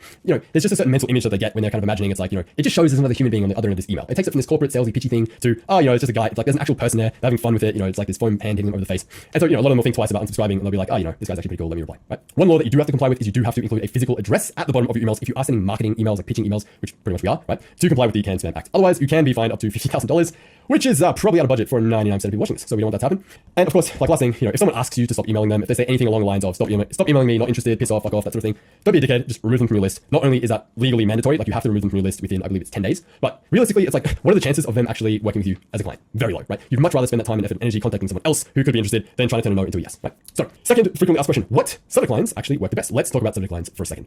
As we know with copywriting, right? You're a copywriter, hopefully, you should know this. So the whole aim of copywriting is always to sell the next step, right? So the goal of the subject line is to get someone to open the email. The goal of the first line of the email is to get them to read the second line. The goal of the second line is to get them to read the third line, so on and so on and so on, until the goal is to get them to click the link. The goal, when they click the link, they go to the sales page. The goal of the headline, again, is to get them to watch the VSL. The goal of the hook of the VSL is to get them to watch the first 10 seconds and the next 10 seconds and so on and so on and so on, right? It's like little bit by little bit, these tiny micro commitments. That's how you end up, on this fucking VSL, and it's like, in the next 30 seconds, I'm going to show you the honey jar trick to make the woman of your dreams fall in love with you. And then before you know it, 45 minutes have gone by, you're pulling out your credit card and you're buying something, okay? That's good copy, okay? We're trying to sell the next step. So with that subject lines, okay, we want to evoke curiosity, but we can't use blatant clickbait, okay? Not only is that actually illegal against the CAN Spam Act, it's just generally like kind of sleazy, not a good practice. So the best performing subject lines, as proven by Instantly and cold email tools who have sent literally tens of millions of cold emails, are always short, they're casual, and they're personalized to the prospect. So just some examples here. Hey, name, question for name, Name, thoughts. Name, is this you, right? And you can have a picture of them or something like that. AI generated picture, which in CMB we have tools to do that, as you guys know. Name X your name, right? So if the name was Sam, Sam X Sean. That one, for whatever reason, gets like an 80-90% open rate, really good. These two here, name X your name and name thoughts, are actually currently the highest performing open rates of any subject lines. So I went to the bank. Competitor sent me, right? Pretty intriguing. Question about company. Is company still accepting new clients? Question about niche specific thing, right? So obviously, like if they're like a real estate mogul agent, whatever, question about Sydney real estate, that sort of stuff. The whole point is just to try and keep it like casual and personalized. Likewise, with your pre-header, with the first line, remember, like that is going to show in the inbox, right? The first, I don't know how many words, 50, 60 words, whatever, of your email is going to show in the preview header. In that preview text in Gmail, it's going to come up. They're going to see that little snippet. So you want to be mindful of that and either write a specific pre-header that is personalized, or keep it blank using this bit of computer code here. That it basically is computer code for blank, so it'll just leave it blank. So it kind of creates a bit of mystery. They'll have to open the email to see what it is. It's also why we usually begin the email with a personalized first line, because again, it shows them that it's just for them. Commonly asked question number 3. We're nearly there, guys. Nearly at the end. How many follow-up emails should you send? So obviously, the more follow-ups you send, the more replies you're going to get, right? Just common sense. However, there's a balance here. It's not that simple. Follow-ups also count towards your total daily sending volume. So we know from our domains, like we talked about at the beginning, with each domain you have, you can only send a maximum of like 50 to 100 emails a day. Now, if you're sending, imagine an extreme scenario, right? We have like 100 email campaign, right? If you're sending 100 emails a day, that means only one of those emails can be dedicated towards contacting someone new, and 99 emails will be dedicated towards following up. Okay, so it would take you literally forever, 5,000 days to get through 5,000 prospects. So that's the trade-off, right? It just slows down our ability to contact new people. Of course, you can just buy more domains, but that starts to get expensive. So extensive testing has really shown, this is shown in our tests, in industry-wide tests, generally the consensus is that after about 4 follow-ups, your response rate will really start to drop off dramatically. So if someone hasn't responded to 4 or 5 emails, the chance that they'll respond to email 6, 7, 8, and so on, it's really super low. So for these reasons, I do recommend that you go with a 5 email sequence. That's my recommendation. Also, super convenient that if you actually look at the Instantly plan, as of right now anyway, maybe it'll change in the future, but you get 25,000 contacts and 125,000 emails a month, which is exactly 5 emails per person. So it also fits in pretty well as well. That's my recommendation. 5 to 6, no more than that, no less. Now, quick note, if someone does reply, they express any kind of interest, positive reply whatsoever, follow up literally relentlessly every 3 business days forever for the rest of time until they either book a call or they block you. Okay? Any interest, you want to manually follow up, keep in touch, keep providing value, keep providing new angles, new ideas, new strategies for them until they book a call or they like literally block you. Okay? Hot leads, definitely follow up forever until you get this out. So, putting this all together, what does this look like? Here is a 5 email sequence that I would recommend you run with. First one is going to be the winning cold email formula that we went over in the last training, in the last module, in module 5. It should look a little bit like this. We covered 2 separate formulas. So formula 1, if you have experience, results, and case studies, this is essentially the template that you're going to use. It works perfectly fine for automated outreach as well. And formula 2, if you have no experience, track record, or results, you can use this version here. Okay. So if you haven't seen that, go back, watch the last training. That is the sequence. That's the email I recommend you use for email 1. Email 2 is going to be a same thread bump. So what this means is you're going to leave the subject line blank, so it's going to send within the same thread as the first email, and you just want to bump it. So I know I said before, you don't want to make all your follow-ups like, hey, just checking in, making sure you got your email, making sure you got my email, blah, blah, blah, right? If all your follow-ups are just that, then it's just, you're just an annoying pest. However, it's definitely okay to do that at least once. I would simply make that email 2, keep it short, keep it simple, something along the lines of like, hey, just making sure you got this, or add new information. Hey, totally forgot to mention, you can check out some samples and testimonials on my website here. Boom, link to website. 1 sentence email, keep it simple. Emails 3 and 4, we're just going to test a different angle, different offer, different guarantee, or a different lead magnet as well, like we talked in the previous video. Lead magnet, super powerful, absolutely one of the best ways to get replies. You said, hey, I just put together this free resource for you, here it is, I want you to have it, use it, test it, make a bunch of money with it. You're providing tons of value up front. Works super well. So these emails right here are your opportunity to experiment with different angles and ideas. And then finally, email 5, that is going to be what we call the breakup email. So this email essentially is along the lines of, hey Sam, apologies if I jumped the gun and assumed that you're ready to make an extra 20K a month on total autopilot without any additional work or ad spend on your part. My intent is not to be a pain, so this is going to be my last follow-up. I'm not going to send you any more emails. If anything changes in the future and you like the idea of making an additional 5 figures a month on autopilot, feel free to flick me an email and let me know. If not, totally fine, no hard feelings. In fact, here's a free lead magnet cheat sheet checklist. Use it, take it, steal it, make a bunch of money with it, and then hopefully one day maybe we can come back and work together. I love what you're about. Still going to be cheering from you from the sidelines. Keep kicking ass. See you later, Sean. That would be like an example of the breakup email. Now this one works really, really well. This will probably be your most replied to email for the simple reason of the fact that humans are natural procrastinators, right? We always leave things until the last possible minute. Hence me filming this at 9 a.m. when I have to leave the airport in 20 minutes. So you'll get a lot of replies, a lot of people coming back to you and saying, oh, hey, yeah, sorry, I was busy, I meant to reply, blah, blah, blah. And then this is kind of like the Hail Mary, the one that gets them to reply. Okay. Now, in terms of like actual copy, like what you write in the email, the structures, the scripts, and so on, obviously, if you're in CMB, then refer to the swipes that I've given you in module 5. We have tons of plug and play emails that you can use. Or alternatively, my done for you winning cold email swipes pack if you want proven fill in the blank scripts that you can copy, tweak, send, and profit. I can't show you this here. I mean, guys, I've just given you 3 hours straight of value. I can't give you absolutely everything. I do have to hold some stuff for my paying clients, right? Otherwise, they're going to be kind of pissed off that I've just given everything away for free. And if you're wondering where can you get your hands on this, what is this winning cold email swipes? Well, let me explain. This right here, the Client Getting a Bible for Copywriters. This is a bit of a hidden secret. This is actually a book. Surprise, surprise. You may or may not know this, but I'm actually an unpublished author. I wrote a book about 3 years ago, 2021. It's called The Client Getting Bible for Copywriters. Fully written, 100% done. I recorded the entire audiobook myself. The whole thing was finished, edited, ready for release. And then this motherfucker called Alex Hormozi released his book, $100 million offers. Alan Sultanich came up with his book, Automatic Clients, and immediately I just felt like shit. I was like, dude, the bar has been raised so high for what a book needs to be. And I went from being really proud of this book to absolutely ashamed by how high they set the bar. And so I actually decided not to release it. So I'm now going to be rewriting literally the entire thing from scratch to make it as valuable as humanly possible to meet my extremely high standards before I release it. So when I do release the book, maybe it's already out and you already bought it by the time you're watching this, but my done for you winning cold email swipes is going to be one of the upsells that you can purchase when you buy the book. And that is going to give you all of my proven fill in the blank, plug and play, copy paste scripts that you can literally just take, tweak them, send them out and profit, plug them straight into this machine and start booking calls from day one. Just like you saw all these testimonials up here, they all came from cold outreach. Everyone's saying, dude, how are your emails so good? How do they work so well, right? Rewrote Jace's email sequence, booked a call the very next day, closed the client for 3K a month, like literally 2 days later. All these people getting brooms, 1,300, 5K a month, 4,000 a month, 10K a month, 20K a month, 21K a month, so on and so on. Those all came from the exact email swipes that are in that pack. So if you'd like access to that pack, feel free to buy the upsell sell for whatever it's selling for. I haven't decided yet, probably like $197 or something like that. But I mean, I'm sure we can probably agree that trading $197 for 4K a month, 20K a month, it's probably a worthwhile trade. So I recommend you go ahead and grab that when the book goes live. The final pro tip, before you send your emails, before you set your campaign to be live, I thoroughly recommend you run your email copy through the 3 following tools. Good news is, these are all 100% free. First one, very simple, Grammarly. If you're not using this, I would even question if you're a copywriter. Definitely a must have for absolutely everyone, is a free spell and grammar check tool. You've seen these prompts coming up throughout the entire presentation that I've run, so I'm correcting my spelling and grammar. Okay, absolute must. Guys, if you're selling copywriting as a service, you're spelling shit wrong, you have grammar mistakes, like no one's gonna take you seriously. You're a fucking clown. Okay, so like at the bare minimum, you need to get that right, and that's gonna help you catch anything you might have missed. Second tool, it's called Hemingway app. This is an absolutely fantastic readability checker. Copy paste your copy into here, and it's essentially going to suggest recommendations for making it read more simple. And the lower that you can get your grade reading level, the better. So ideally, you want to aim for like grade reading level 5, but really like the lower you can get it, the better. Anywhere between like sort of 4 and 6, 5, even 7 is totally cool. But the lower the better, the higher it will convert. Okay, the best converting copy of all time. It's not flowery, complex, university level language. It's always the most simple. Third tool right here is another free tool, and it's what I mentioned before, Mail Meteor. This is a free spam trigger word checker. So copy paste all your emails into here, and it's going to flag specific words and phrases that you might be using. For example, guaranteed or ASAP or 5% or certain revenue numbers, and basically going to give you recommendations to fix that wording to prevent you going to spam and triggering Gmail's spam filters. So, we have covered a lot of ground, guys. Final step of our process here. We made it all the way to the end. Step 6, send. We're going to load into your automated outreach sending machine. We're going to load these emails into Instantly, and we're going to launch. Now, I want you to pay attention for a second. This is super high level, super complicated. Make sure you don't mess it up. What we're going to do, we're going to go into Instantly. You're going to go to the button, and you're going to press it and turn it on. Mind blowing. I know, super complex. That's what we're gonna do. We're gonna launch our sequence, okay? Make the sequence go live. Right. All jokes aside, quick settings that I recommend that you turn on. Number 1 is you wanna send your settings generally to be Monday to Friday, 7 a.m. to 7 p.m. with follow-ups every 3 business days. That's a general rule of thumb. Feel free to play around with that, but generally that is what tends to work the best. You wanna start with about 20 to 30 emails a day after the 14 days we've warmed them up, okay? Per domain. And you're gonna manually increase that by 5 to 10 every single week until you're sending 50 to 100 emails per day per domain. So set a reminder in your phone, in your calendar, come in every Monday into Instantly and manually increase that number of how many emails you're sending. Okay, so you're simply going to go right here, click your domain, go to settings, scroll down, and then right there, just change the daily campaign limit, and you're gonna increase that by 5 to 10 for each of the domains that you have right there. All the way up to a maximum of 50 to 100 emails a day per domain. Now, super important, make sure you keep an eye on your dashboard, okay? You wanna make sure your numbers look healthy, right? If all of a sudden, your open rates start to tank from, maybe they're 70% and all of a sudden they're 30%, that's obviously an indicator that something's horribly gone wrong. You're probably going to the promotions tab, there's some deliverability issues, so you wanna look into that, make sure you fix it, and probably lower your sending volume as well. But if everything's healthy, if you followed all these steps, you have high domain reputation, using Spintax, using all these strategies, you should be able to push it as high as 100 emails a day per domain, definitely no more than that. And as I mentioned, if you send 2,500 emails and you still don't manage to land a client, then you definitely wanna consider revisiting your offer, revisiting your niche, your lead list, and work out what's gone wrong, okay? But don't change anything until you send at least a couple thousand emails. It's too early to call it. So, that brings us to the end. So quick summary of everything that we've covered over the last 3 hours. This has been an absolute beast of a training.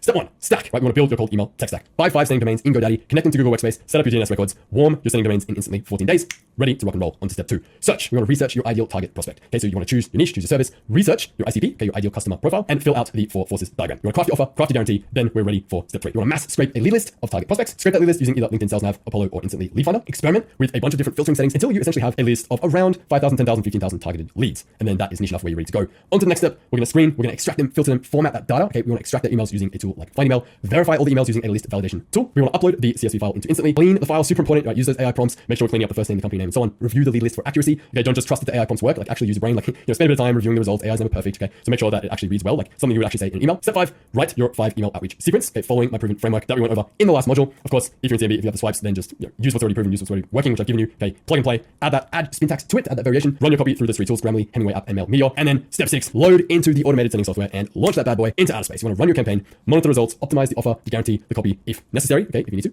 And then a bonus, step 7, okay? I could have called this 7 steps to 7 figures, but I realize most of my target audiences are not quite there yet. So the 7th S, that is going to be scale. This is actually, it's kind of funny how many people kind of forget to do this. They achieve so much success and they make like 200 grand a year doing this, and they're like, wow, that works so well, and then they stop. And it's like, no, bro, keep going, right? So there's literally like no limit to how far you can scale this. Keep your winning angles and then split test them against new angles. So keep trying to beat your control, as we call it in copy, right? The one that is working the best, the email angle that's working the best, that is called your control. You want to try and beat it. So split test it against other new angles, new ideas, case studies, lead magnets, etc. See if you can do even better. And then literally just rinse and repeat. Get more leads, sign back up for Instantly, follow LinkedIn Sales Nav, generate another batch of 5 to 10,000 leads, do the entire thing again, right? Buy another 5 domains. Now instead of sending 100 domains each times 500, now you have 10 domains, you're sending 1,000 emails a day. Okay, this is how you scale, right? Then come back, right? We talked about the larger market formula. Only about 3 to 5% of people in any given market are actually looking to buy right now. So why would you not circle back 3 months later, 6 months later, 9 months later, 12 months later? Eventually, they are going to be in the now buyer category, and it would be absolutely foolish of us to only contact them once and never again. Okay, so every 3 months, write and send a fresh new 5 email sequence to all of the old leads you contacted before, right? Assuming they didn't opt out or tell you to fuck off, right? Because who knows? Maybe back then they didn't need a copywriter, but right now they actually do need a copywriter. It's good timing. As I mentioned, cold outreach, quite literally, it is a game of timing. And then rinse and repeat until you're literally so rich that Elon Musk himself asks you to mentor him. Okay, until he literally cries like a child. He's so embarrassed of how much money you've made. Okay, and of course at that point you can consider starting an agency if you're wondering like